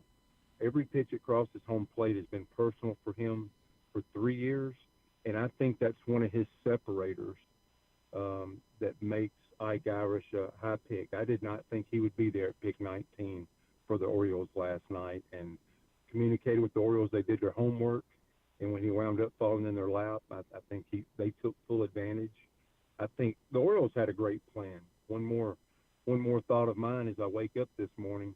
You know, we got clipped in the Super Regional. We were trying to make our third regional and third Omaha appearance, College World Series appearance in 6 years, and we got clipped by Coastal Carolina. Mm-hmm. And I think they get Bodine as well, who we think is the best, maybe collegiate receiver, and Aloy from Arkansas. I think the Orioles had a specific plan, and I know even Ben McDonald, one of the announcers, is a good friend, and he keeps talking about he wants some more pitching. I don't follow the Orioles like I follow college baseball, but I thought they had a sincere plan. They had a lot of picks last night. I think they dominated, personally, from being an outsider looking in, but loving baseball. I thought the Orioles did a great job, and I think Ike's a huge piece of it, but I think they had a good first day of the draft. We like the sounds of all of that, Coach. That sounds really good to us. Let me follow up on a couple things that you told us about Ike. I think a lot of people are wondering, the story on Ike, the catcher, right? Because clearly we saw him play more outfield this year. Can you kind of just walk us through how that evolved, why he ended up doing that, and where you think he is as a catcher, versus his interest in being an outfielder? He clearly wanted to be announced as a catcher. I certainly understand that for signing reasons, why you want to be a catcher. But can you kind of walk us through that entire evolution? I think it's simple. When you take a guy playing in a college program, the whole nation is not really privy as to what everything's going on. Mm-hmm. Ike won our catching job in the fall, and that's really where you build your team. He won that in the fall, and then pretty early in the season, he had a fractured scalp, with the hit by pitch, and that changed everything. So we had marched for about 5 or 6 months with Ike as our number one catcher. And when that happened, I did everything I could to get the best hitter in our program back and a bona fide first rounder back as soon as he could have it back. And it was just so much more easier instead of trying to receive a baseball to get him back in right field. So you can blame it on the coach. You can blame it on an injury. We had every intention of him being our number one catcher all year. And then we're thankful. We had another very high talented, maybe a freshman version of Ike again, step back there and catches hard out for us as a true freshman and caught 48 games. And Ike, to his credit, he wound up loving the program and wants us to go back to Omaha. And he's like, hey, whatever is best for this team down the stretch, let's do that. And we did. So I don't think there's anything complicated. I think he can pick up where he left off. He's fresh. That's always been a desire, but that's going to be the acid test for the Orioles is what they do with him. From the major league level on down, the depth of the catching. I mentioned Bodine a while ago. Yep. You know what they have at the major league level, and I don't know what they're going to do with him, but I think over the course of his career and his professional career, I don't think this is a minor leaguer. I think this is a long-time major league ball player. This will be my 25th year in the SEC, so I'm not the sharpest tool in the shed, but I've seen a lot of guys come and go the last quarter century and see where these guys go out in the draft. I've seen enough cycles to believe that Ike's going to be in somebody's lineup, and I think that's neat that he can do different things. I think we developed him in that standpoint that, this could be an outfielder, and you just leave him alone and let him hit. This could be a catcher, which is the most coveted thing out there, closest to home plate. And that organization has to decide how to navigate that. But they got a lot of avenues with the guy that's absolutely, I would shove all my chips in the table that's going to hit. And I think it's pretty easy to explain how he didn't get to catch as much as we even wanted to this year. Thank you for explaining that for us, Coach. We really appreciate it. It makes us we are far more intelligent hearing it from your voice. You rave about him as a hitter, and the numbers back that up, right? Like we don't need you to tell us how good of a hitter he is because the numbers say so. But what kind of hitter, as he continues to develop, the power numbers are already there. Do you feel like this is someone that's going to continue to develop as a power hitter, as a pure hitter? What type of hitter do you feel like Ike is becoming? It's a great question. The biggest reason why I think I can say, because there's very few hitters that I've coached or seen to put the stamp on where I believe this guy's going to play for a long time at the highest level, not the minor league level, but the major league level. And you hear the term that Ike is in this category where his hit tool is greater than his power tool. And but it's growing. And when I say that, he hit 18 home runs this year, right?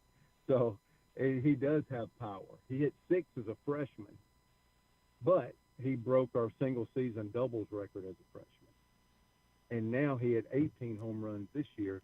But the reason why I think he's going to play for a long time is the hit tool is greater than the power tool. And all the swing and miss and everything, and I know the level of pitching, but, 3 years ago, Paul Skeens was in this league too. So it's a very close barometer, even though it's not professional baseball. It's pretty daggum close because these guys are leaving and starting all-star games the next year.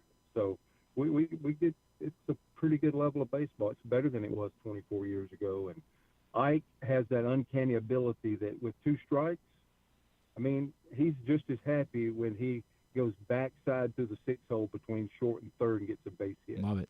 He's just as happy if the bases are loaded and he'll grind you out for an 11 pitch at bat and walk and get an RBI that way. So his power has tripled in his 3 years of college baseball, but his hit tool has always been first. I can still see a lot of prospects out there, or suspects maybe, that have a ton of raw power that are still trying to learn how to respect and have a bat and go the other way and learn how to take you walks.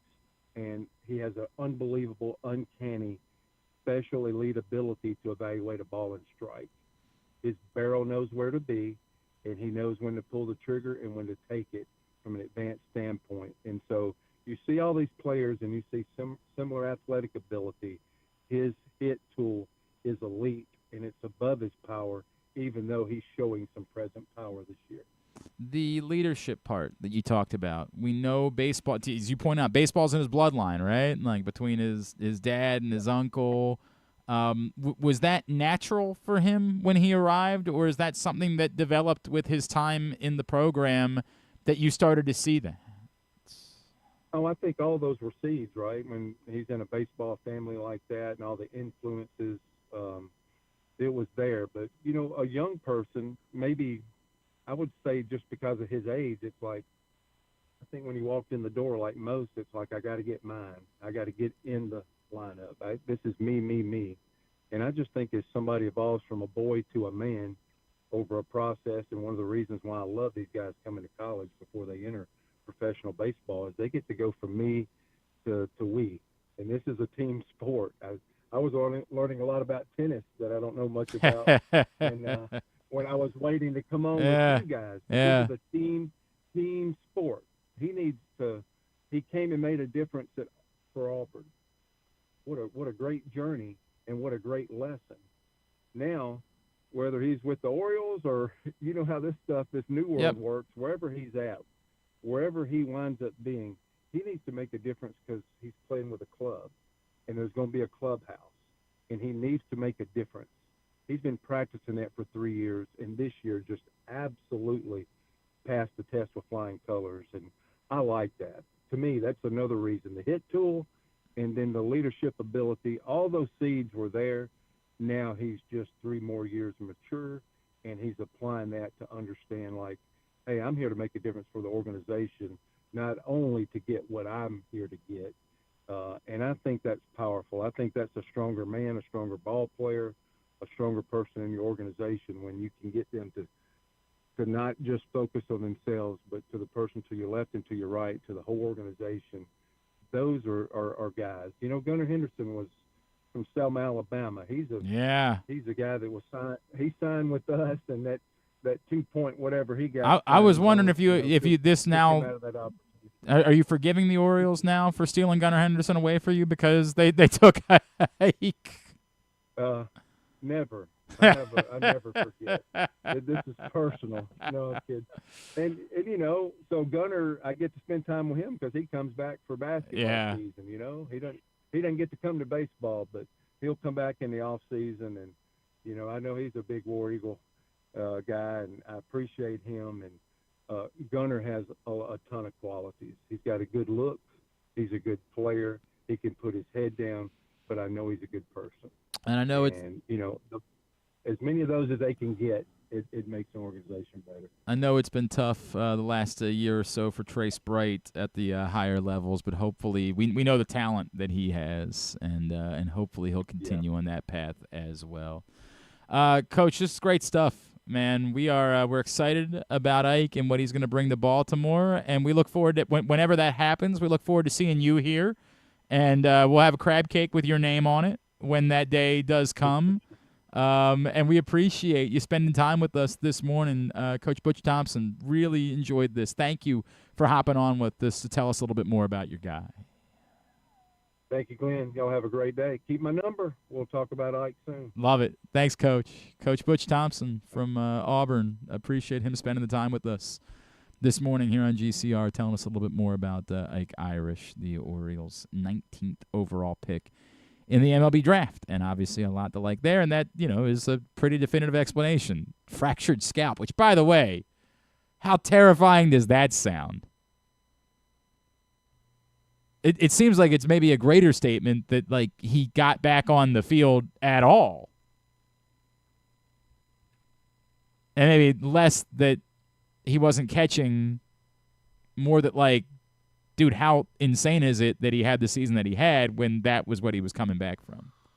So it certainly got my attention in that conversation that Ike Irish had dealt with that. And then the praise that he put in there for a couple of guys that weren't his guys, right? Like, it makes sense.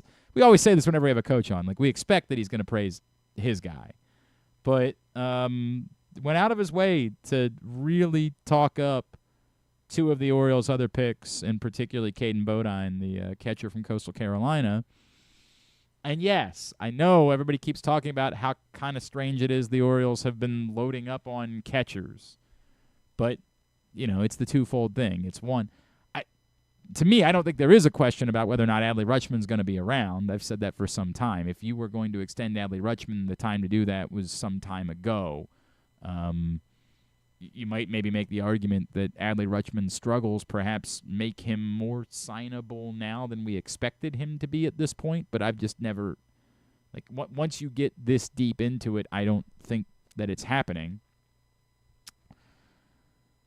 Samuel Basayo, there's still some question about whether or not ultimately he is a catcher. Is he a catcher or is he a first baseman with a bat? And so it's a premium position. It's never going to be a bad thing to flood the organization with guys that might be catchers. The bat clearly being the far more important part of the conversation. But a pretty good explanation from Coach Butch Thompson about why it is that Ike Irish was not catching last season.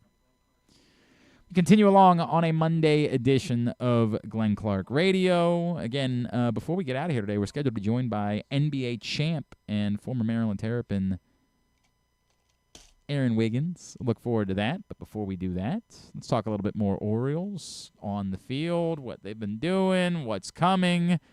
He is our friend, Pigtown Sports creator and former Orioles minor leaguer, Zach Moore, back with us after he was on the bat-around last night talking about the draft. What's going on, buddy? How are you? Doing great. How you doing? I'm all right. I mean, it's weird. Every time I actually start talking about the Orioles again, I just get to this point where I'm like, I don't know. I don't know about anything. I don't know what's good. I don't know what's bad. I don't know what they should do. I don't know what I should be worked up about. I want to be worked up about the fact that Kobe Mayo isn't playing every day. I feel like I should be worked up about the fact that Kobe Mayo isn't playing every day. But, as much as we want to just say blindly, well, Tyler O'Neill shouldn't be getting at bats, there is a reason why they spent money on Tyler O'Neill. And, I do understand that if they're going to be competitive, they need to have more pop in their lineup. So, I don't know how much to yell and rage about this. The dirty probably part of the conversation is what they would say to you is this isn't going to be a problem in a couple weeks because Ryan O'Hearn's not going to be here and there's going to be plenty of at-bats available then. Yeah, I agree. I mean, are you going to take at-bats away from O'Hearn right now when you're trying to trade him? Like, that wouldn't be very smart. I mean, could you give him some DH at bats? Yeah, but I mean, you gave Tyler O'Neill a lot of money. You got to try to get him going. I mean, he missed a month and a half, almost 2 months of baseball. Probably just a month and a half.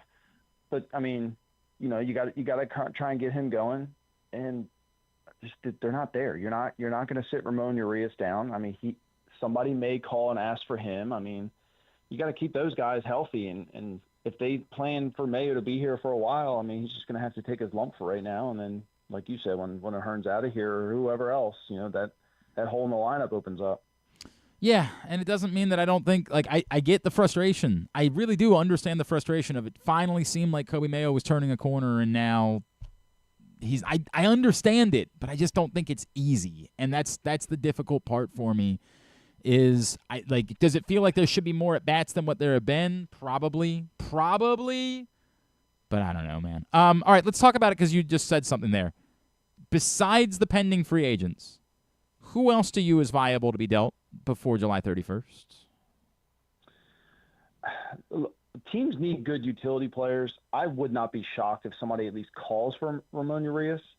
I don't know if Mike is going to deal with him because, I mean, he's been pretty valuable to this team between all the injuries and whatnot and coming off the bench and playing his role here exceptionally well.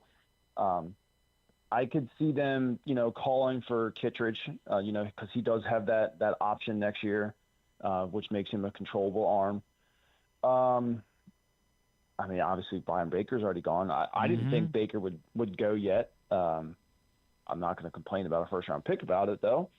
I don't know too many other position players. I mean, look, if somebody calls you and offers you a pretty stout arm for Kobe Mayo, do you listen at this point? But what would that be? Like, that's the part that I'm trying to figure out, right? Because I feel like the only arm that fits it's worth acquiring is Alcantara.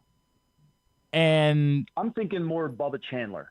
Like make a good package that includes Kobe Mayo. Would you do it?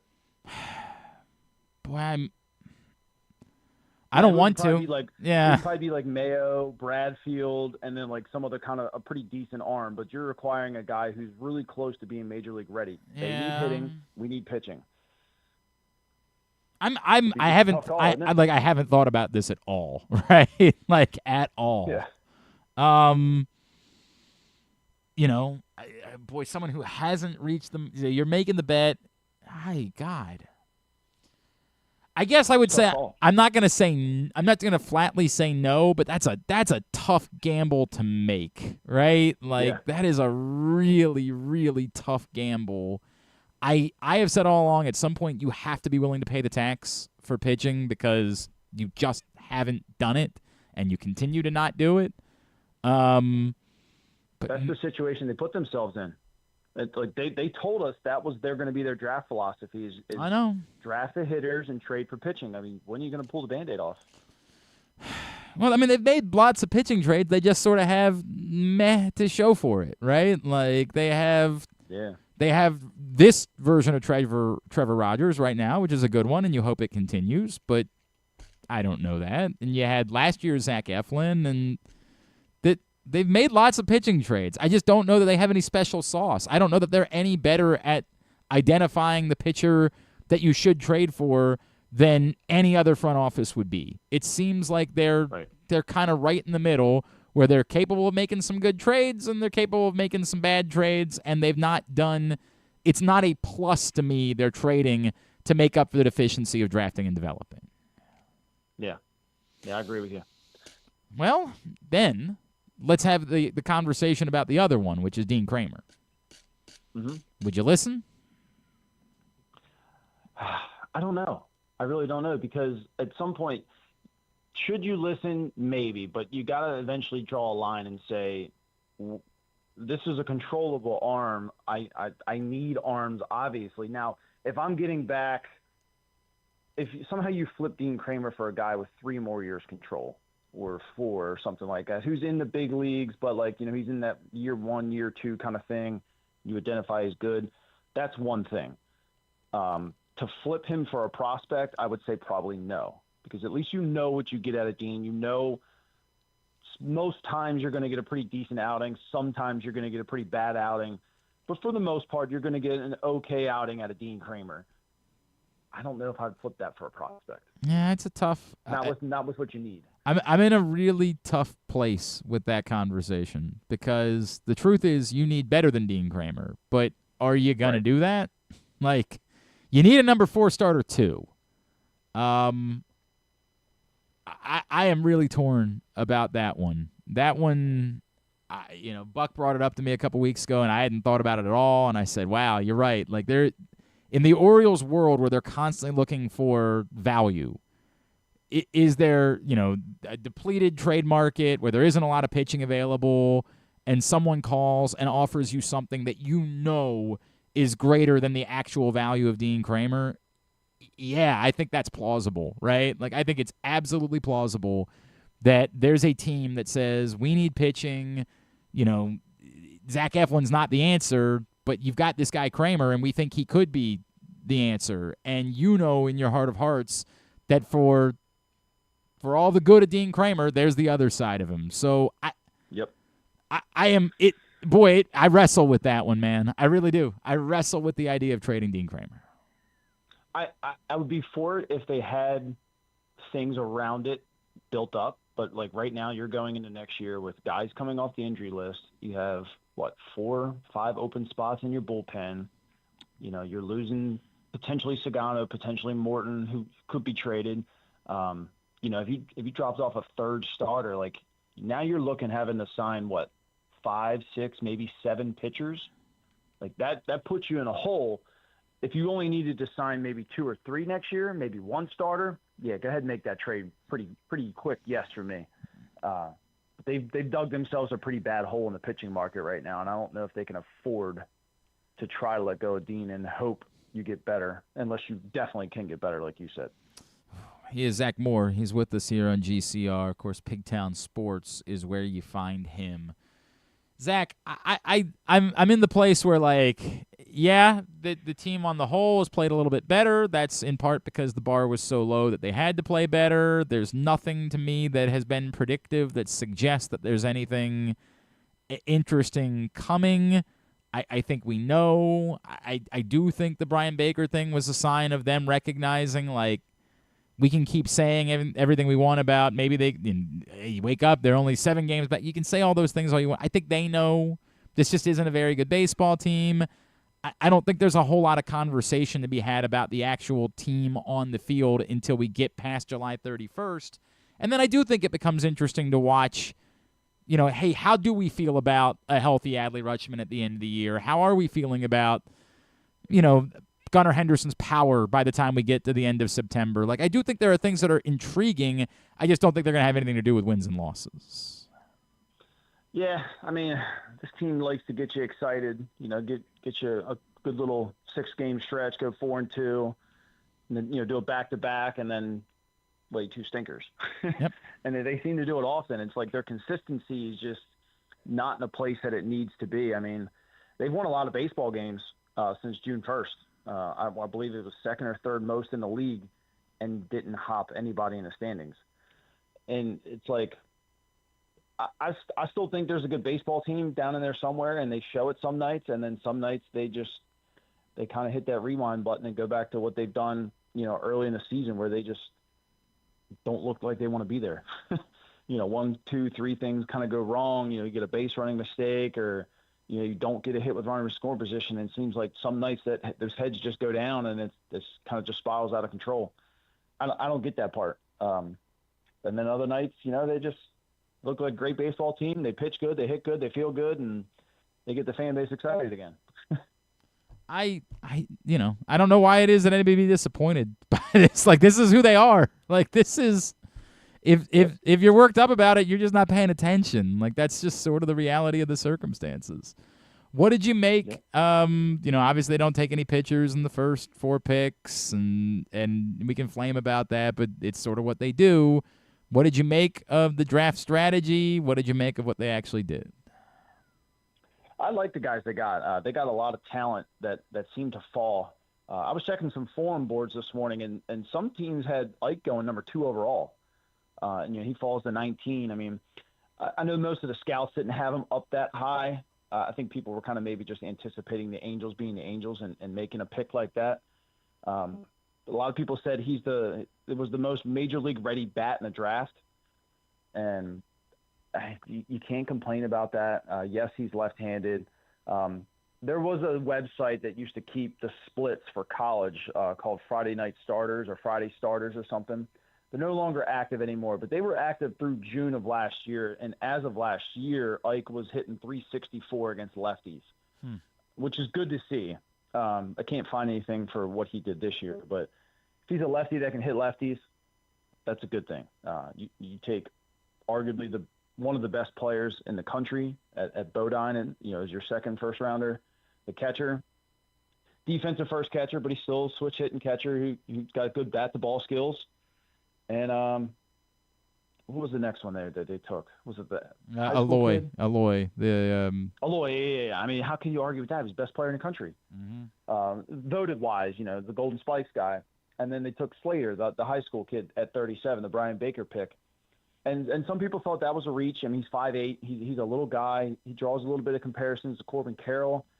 He's actually going to command probably over slot at that pick too, because he's a hard Vandy commit. Which I think a lot of that Baker trade probably moved into something of that, to give them a little bit more money. I wouldn't be shocked to see Ike and Bodine both take a little less too than slot. Not a whole lot, but a couple $100,000 a piece, and throw that towards Slater. I didn't really understand the whole last pick, the center fielder from Vandy.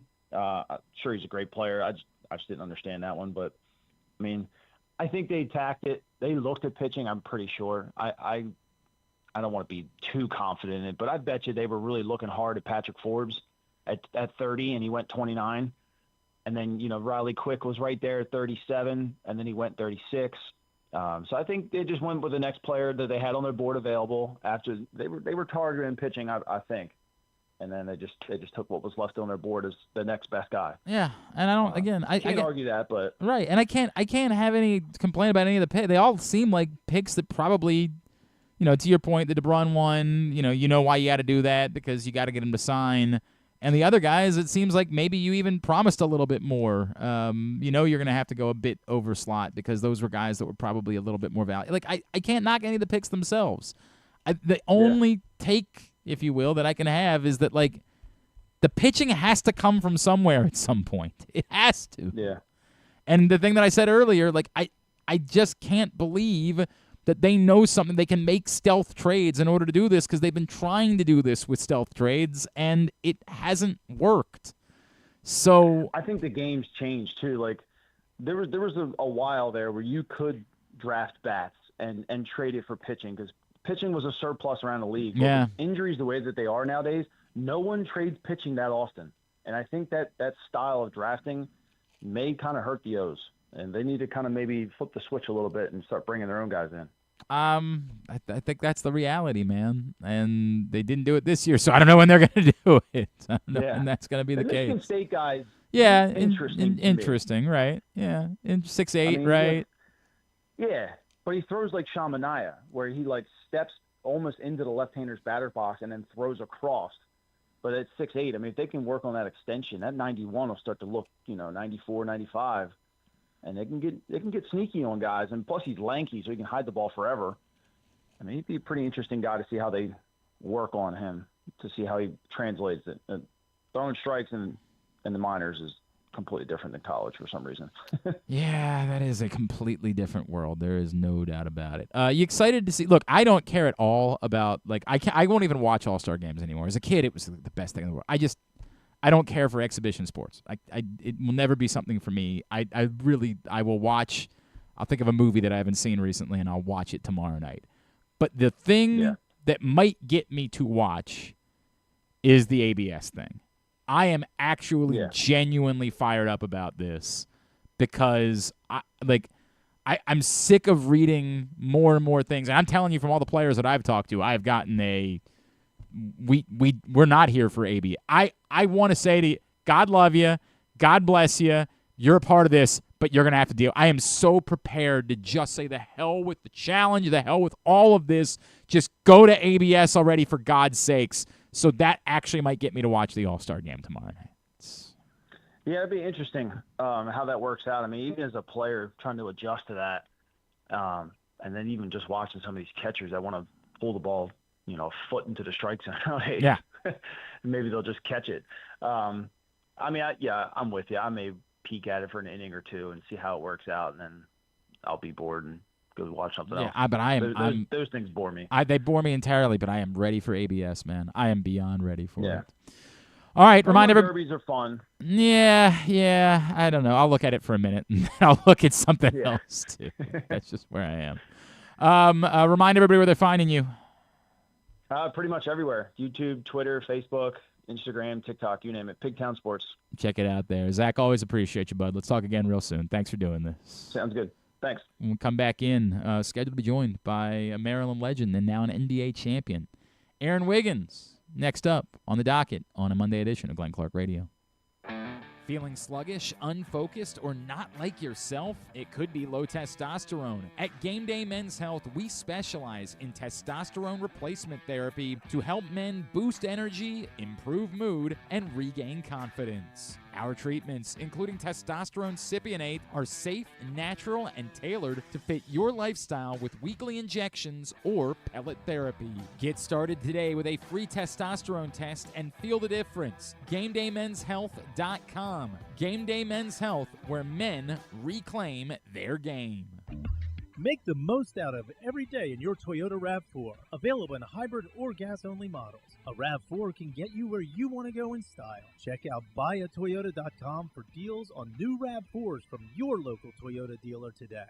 Need a trophy or award that's as unique as the achievement? Look no further than Crown Trophy. With locations in Owings Mills and Gaithersburg, they specialize in custom trophies, plaques, and medals for any occasion. From sports and academic awards to employee recognition and corporate gifts, visit crowntrophy.com today and let them help you create a lasting memory for your school, team, or business. Crown Trophy is a proud supporter of the Maryland Public Secondary Schools Athletic Association. crowntrophy.com.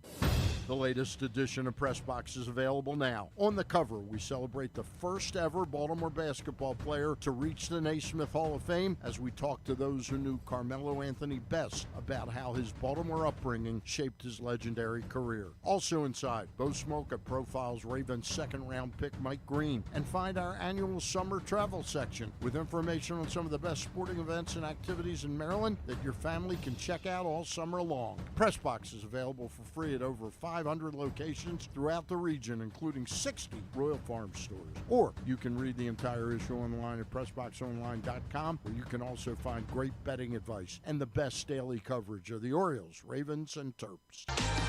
Calling all athletes and families, don't miss Football versus Football, a free sports and wellness festival Saturday, July 19th from 10 to 6 at Baltimore Peninsula. Meet retired Ravens, other former NFL stars, and pro soccer players. Join youth sports clinics, get free health screenings, and enjoy food, music, and family fun. Powered by United Healthcare, presented by Sports Legacy Group, and supported by University of Maryland Orthopedics and 1-800-GAMBLER.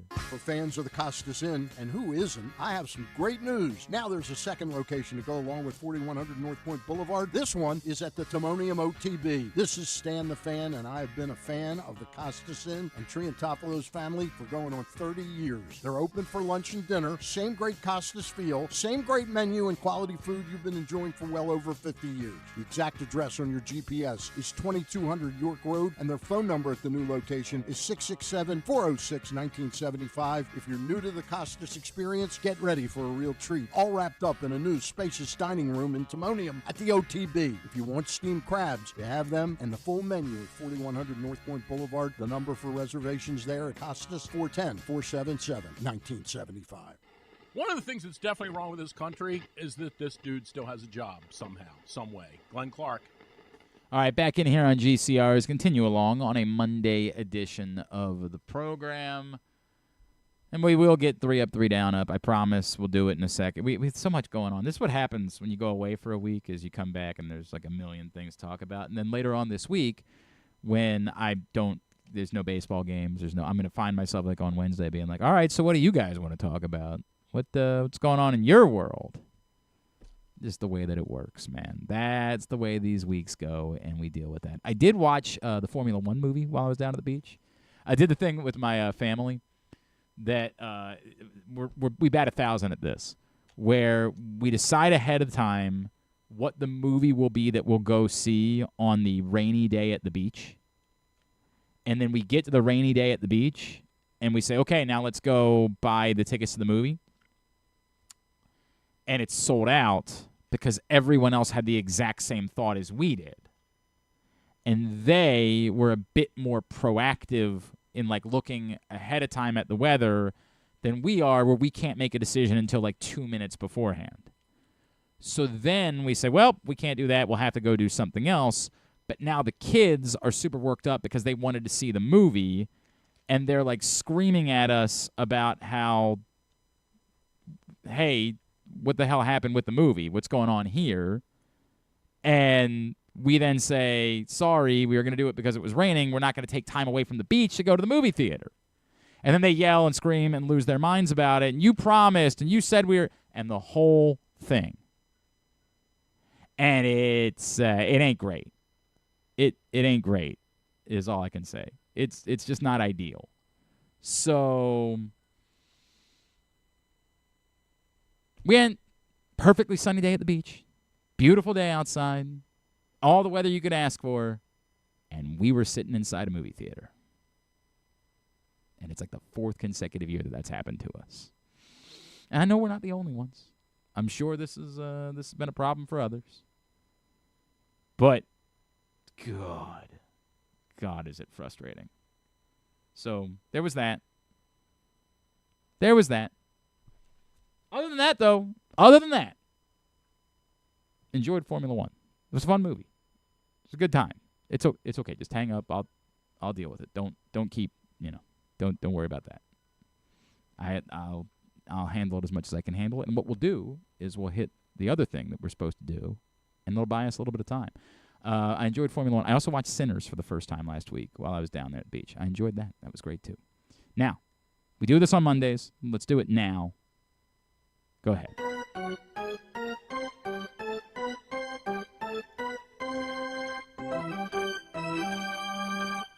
Three up.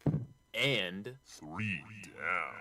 All right, let's go 3 up and 3 down for the week of Orioles baseball, a week in which they went 3 up and 3 down, winning 2 out of 3 against the Mets and just 1 out of 3 against the Marlins. I've got Griffin's too, although I'm not sure if we include him or not because, he's not here. So there's that. Let's start with the 3 down Orioles for the week, and sort of ceremoniously, my number 3 on the down list is Brian Baker, who, yes, only made 1 appearance, but he didn't record an out, and he got shelled in a game the Orioles had a chance in, and it was the final thing that we saw from Brian Baker as an Oriole. Appreciate there was a lot of positives from Brian Baker this year, and, he was one of the pleasant parts about this season, but I'm not, as I said, I'm not worked up individually about the trade. Just a bummer. Bummer the way that it worked out. But Brian Baker, number 3 for me on the down list. Go ahead. O'Neal's number 3 for me. I mean, what's new? I can't believe he's that low. Holy smokes. He only struck out once? There is that, yeah. But still, I mean, 1 for 11. He's 3 for 22 since he got off the IL. But he's only struck out 5 times. Maybe that's why he's... No. He's number 3 on my list. 1 hit. I could have thrown maybe 3 other hitters in there. Much higher on my list. Much higher on my list. Oh, I'm intrigued to hear. Griffin had Ramon Arias as number 3 on the list. He went over 13, and that is fair. Oh, that's even worse. Number 2 is where I put Brandon Young. It's a tough thing because one of his starts. There's a couple things you can look at with Brandon Young. Yeah. You want to grade on a curve because, well, he's not really supposed to be a starting pitcher in the major leagues right now. Yeah, but he is, and you can't ignore that. And, yes, the start against the Mets was not only not bad, it was helpful. It wasn't deep, but it was, like, if you grade on a curve, you would say, dude, that's everything that you could have asked for from Brandon Young. He gave you a chance. And you would say, thank you. But it would require you to ignore what happened yesterday, where he got utterly shellacked. And it's easy to say, hey, they scored 1 run. They weren't doing anything offensively. They probably weren't going to win anyway. But I can't just ignore things that happen because, like, it happened. He got his ass beat. He got his brains beat in yesterday. Yeah. And hard. And it's tough because yesterday was more difficult because what happened in the start against the Mets kind of made you want to say, like, hey, maybe there's a chance that Brandon Young is kind of finally rounding into a guy that could be helpful for this team. But, alas, not the case. No. Brandon Young, number 2 on my list. Number 2 on mine is Yennier Cano. 3 earned runs, 4 hits yesterday. My stance on this is your second chance back from AAA. If you want to be up here, you got to prove you want to be up here. And again, the inconsistencies that I've seen with Cano, string of good outings and a string of this, 3-4 runs, walking, can't find the strike zone. His stuff moves, but it may not always move where you want it. He doesn't know where it's going. So number 2 for me is Cano, because if you want to prove you want to be here, if you want to be here, you got to prove it. Yeah, I mean, Cano could absolutely make the list, and he was somebody I very much considered to be on the list. Maybe I'm a bit harsh. I don't know. No, not at all. I mean, this is again, you liked what you saw the week before. It made you believe like Yennier Cano was he was maybe back. And so it was very disappointing. That's discouraging. Just too many options for me this week. He didn't end up making my list. Griffin had Tyler O'Neill at number 2. I'll go ahead and tell you Tyler O'Neill to me is number 1 because Tyler O'Neill is the guy that's supposed to be getting paid to play baseball. Tyler O'Neill is the guy that they identified, and they said he's the guy we want. And, you hope that he's just kind of working his way back, that in a couple of weeks, if Tyler O'Neill is still playing every day, that he'll be hitting home runs and, a helpful piece. But yuck, man. Like utter and complete yuck. Tyler O'Neill, who legally went 1 for 14 last week. He did only strike out 3 times, so there's that. But there's just nothing there. There's just it is tough. So Tyler O'Neill's number 1 on my list. Kind of wish I rearranged this a little bit. If I had the chance, I would. Number 1 for me, Scott Blewett blew it, in my opinion. I mean, you're working with a 2 lead, and your offense is scraping the walls to score runs. You have a chance to do it late in the game, and Blewett's been reliable before, but you come in and then you let Miami run away with it. That kind of rubs wrong for me because, again, you're clawing the walls you're clawing the walls to try and score runs anyways. Blewett's got to get in there and and limit the Miami damage. Didn't 6-0, whatever it was at the end there. That just didn't sit right with me. So, Scott Blewett, who I've he's number 1 for me. Someone again I considered, but just don't have the expectations for him. If I had to rearrange this, then Tyler O'Neill would have been number 1 for me. It's fine. Griffin had Brian Baker at number 1, which just feels Griffin does this sometimes, where he's like he's not on my team anymore, so I can beat on him a little bit more than I can beat on somebody else. Like it was obviously it was terrible on Tuesday night. There's no doubt about it. There's no getting around. Yeah, no, that was bad. All right, 3 up for the week. My number 3, Ramon Laureano, OPS to over 1,000 for the week. Drove in 7 runs, or as Tony Mansolino would like to say, 7 points. Ramon Laureano continues to just be a very fun baseball player to watch, and not more than that. I never want to get carried away about Ramon Laureano and believe that he's something that he isn't.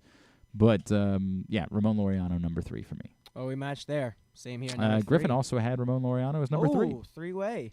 Actually, I just realized Griffin and I have the exact same list for the 3-up list. Exact same list. We'll see if yours is the same as well. You guys were talking before the show, weren't you? No, we definitely have very different down lists. My number 2, I wish we were talking, or else maybe I wouldn't be sitting here wondering where our guest is. That might be the case. So anyway, Number two. Gunnar Henderson.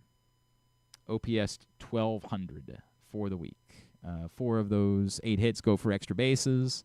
Obviously had the massive pinch hit home run to win the game against the Mets in the first game of the doubleheader.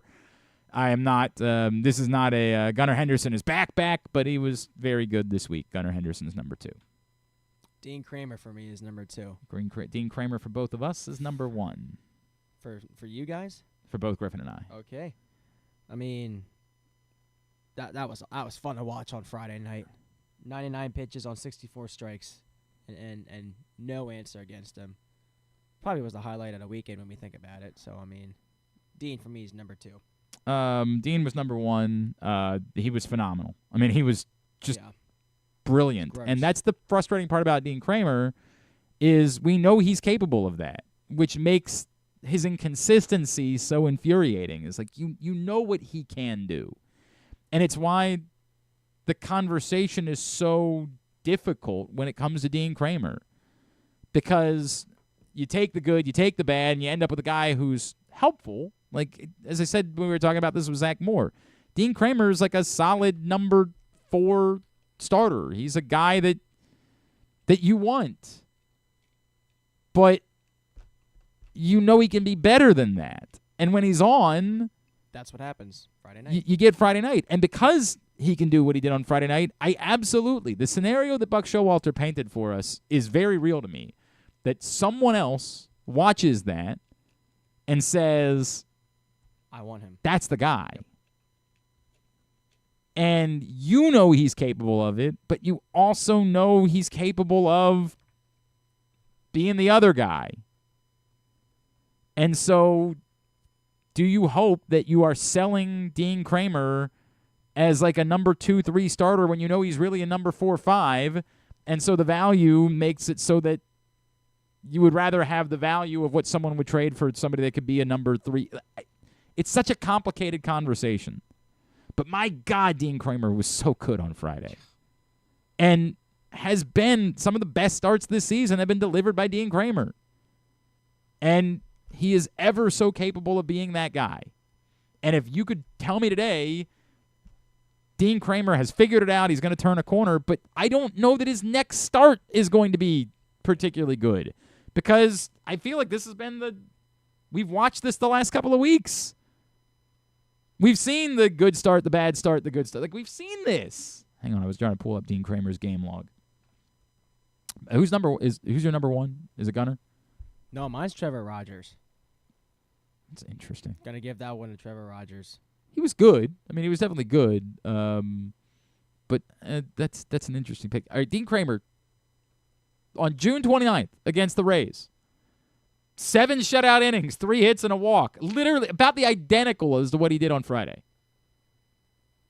6 strikeouts as opposed to 7. But then he turned around against the Braves, a game the Orioles ultimately ended up winning in extra innings, on Saturday, and imploded and gave up 5 earned runs on 8 hits and a walk over 4 1/3. This is the Dean Kramer conundrum.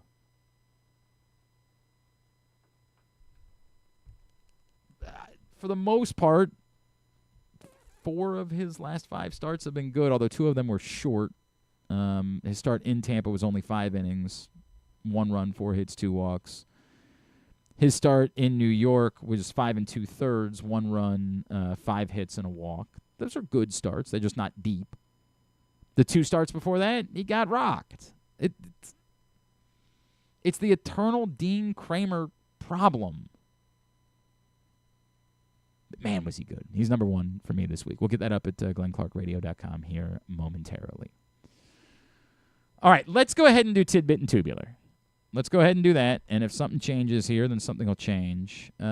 Tidbit is brought to you today by the print issue of Pressbox. It's available for free at your neighborhood Royal Farms and at the hundreds of locations where you find Pressbox. Carmelo Anthony's on the cover. Great story. Just kind of detailing the path of how Baltimore impacted and the role that Baltimore played in ultimately Carmelo Anthony becoming a Basketball Hall of Famer. So he'll be inducted later on this summer. So go pick that up for free at your neighborhood Royal Farms and the hundreds of locations around town where you find PressBox. You can read it all at PressBoxOnline.com. That new print issue of PressBox available today. What you got? Oh, well, happy draft weekend to you. Happy draft day 2. I got a list of 5 current/former/future Orioles here. I want you to guess where they went to school before getting picked. And they're all first-rounders, by the way. Okay. So, first one, where did Adley Rutschman go? Oregon State. Obvious. Two-sport athlete.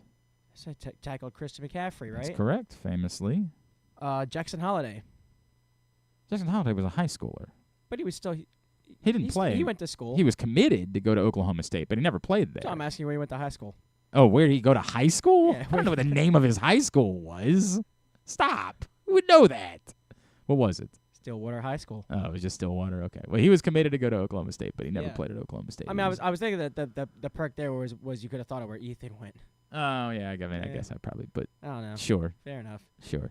Enrique Bradfield Jr. It was obviously Vanderbilt. Yeah. Heston Kjerstad. Was Arkansas. Little throwback name here for you. Matt Wieters. Georgia Tech. I thought I was going to blow that one by you. Georgia Tech, of course. Is that it? That the whole list?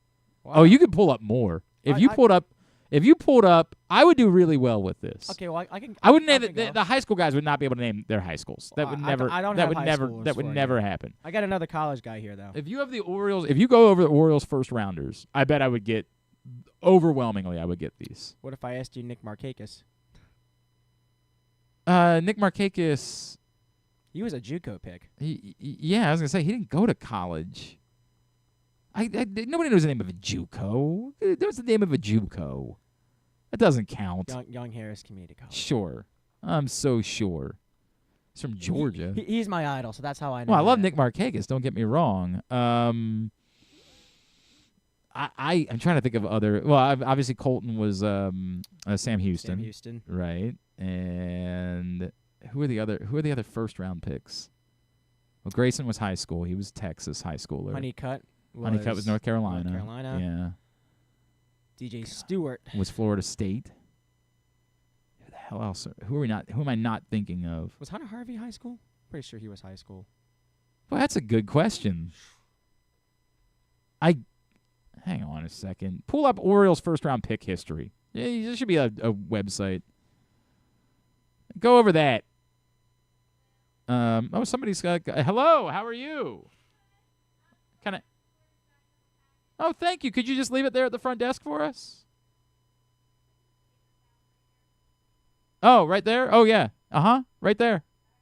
There you go. We don't have it. Our office manager doesn't come in until the afternoon, and so nobody else is here today except us doing a show.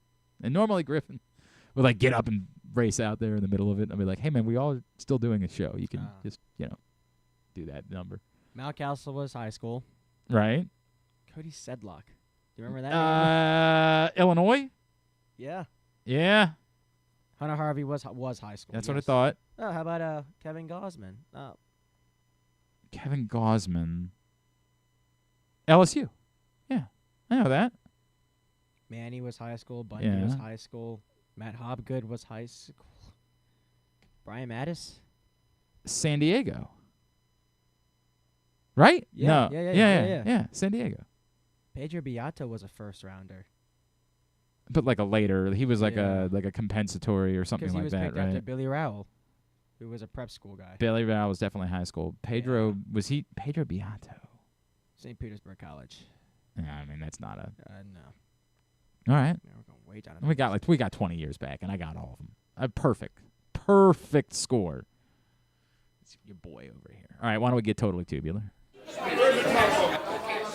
Okay, everybody, it's going to be quick today. What was the main focus today, Coach? Fundamentals, ball control. It's always huge. Any early thoughts on the competition this year? Well, look, this is the best of the best players in the world. It's going to be an amazing tournament. Tournament? Yeah, the BMW Championship at Caves Valley. What are you guys talking about? All they ever ask me about is football. All right, here's what's coming up totally tubular-wise. Just the home run derby, basically. This is a lonely week in the tubular department. Obviously, the story tonight will be Cal Raleigh, right? Like, that'll be what people will be tuning in for, is to see the old big dumper. ESPN at 8 o'clock for the Home Run Derby. And then Kevin Brown is part of the StatCast broadcast of the Home Run Derby, which will be on ESPN2. I will not spend much time with the Home Run Derby. There's Summer League basketball. There's WWE Monday Night Raw at 8 o'clock on Netflix, and that's about it. It's going to be about that this week for Totally Tubular, because it's just a lean. I've always eternally wondered why somebody didn't step in. Like, I just feel like there's something that could be going on today that instead people pick, like for the PLL, for example, should be doing something today. The basketball tournament, which the Maryland alumni team is going to play in, starts this weekend. Maybe do that this week. They just the little things that frustrate me. But yeah, you can find all the non-sports. Hannah Waddingham, sorry. Hannah Waddingham is on Kimmel tonight, and she's very handsome. So, and I enjoyed. Maybe she's promoting a new season of Ted Lasso. That would make me happy. All right, thanks today to. Oh, boy, now I got to remember. Butch Thompson, the head coach at Auburn. Thanks to Todd Walker from ESPN and the SEC Network. Thanks to Zach Moore. Thanks also to our buddy Jeremy Conn. We're going to get all that up in the greatest hits section of the... Oh, my God, it's so good. I'm good with that one. That one works. I know there's a new one. What is the new one? They've been doing the Charles Barkley Galveston. But Galveston. We've been doing that for a little while, so I'm good mixing it up. Tab at GlennClarkRadio.com. I think Aaron Wiggins is going to join us tomorrow is the story. I think that's what's going to happen is we're going to chat with Aaron Wiggins tomorrow. Bill Ripken's definitely joining us tomorrow. Commanders receiver, former Raven Chris Moore is going to join us as he's part of Show Your Soft Side Softy Homecoming a little bit later on this week. So all that and more on tomorrow's program. Thanks to everybody at PressBox, all of our great sponsors and partners, including Game Day Men's Health, Live Casino and Hotel, BMW Championship, Crown Trophy, Easy Pass, Baltimore's Classic 5 Golf Courses, HelpMyGamblingProblem.org, The Costas Inn, Maryland Sports, your local Toyota dealer, buyatoyota.com. Thanks to Grant. Remind everybody how they following you. Find me on Instagram at 20GDeVivo. And, of course... go ahead. Plug this one in, too, a photography Instagram. Oh. GDeVivo.photography. Neat. Want to check out another side of me that's been developing in the past year. No pun intended. Thanks to Griffin as well at Griffin_Vass. Follow us Twitter, Instagram, and TikTok at Glenn Clark Radio. Have a great Monday evening. Go nobody. Duke sucks.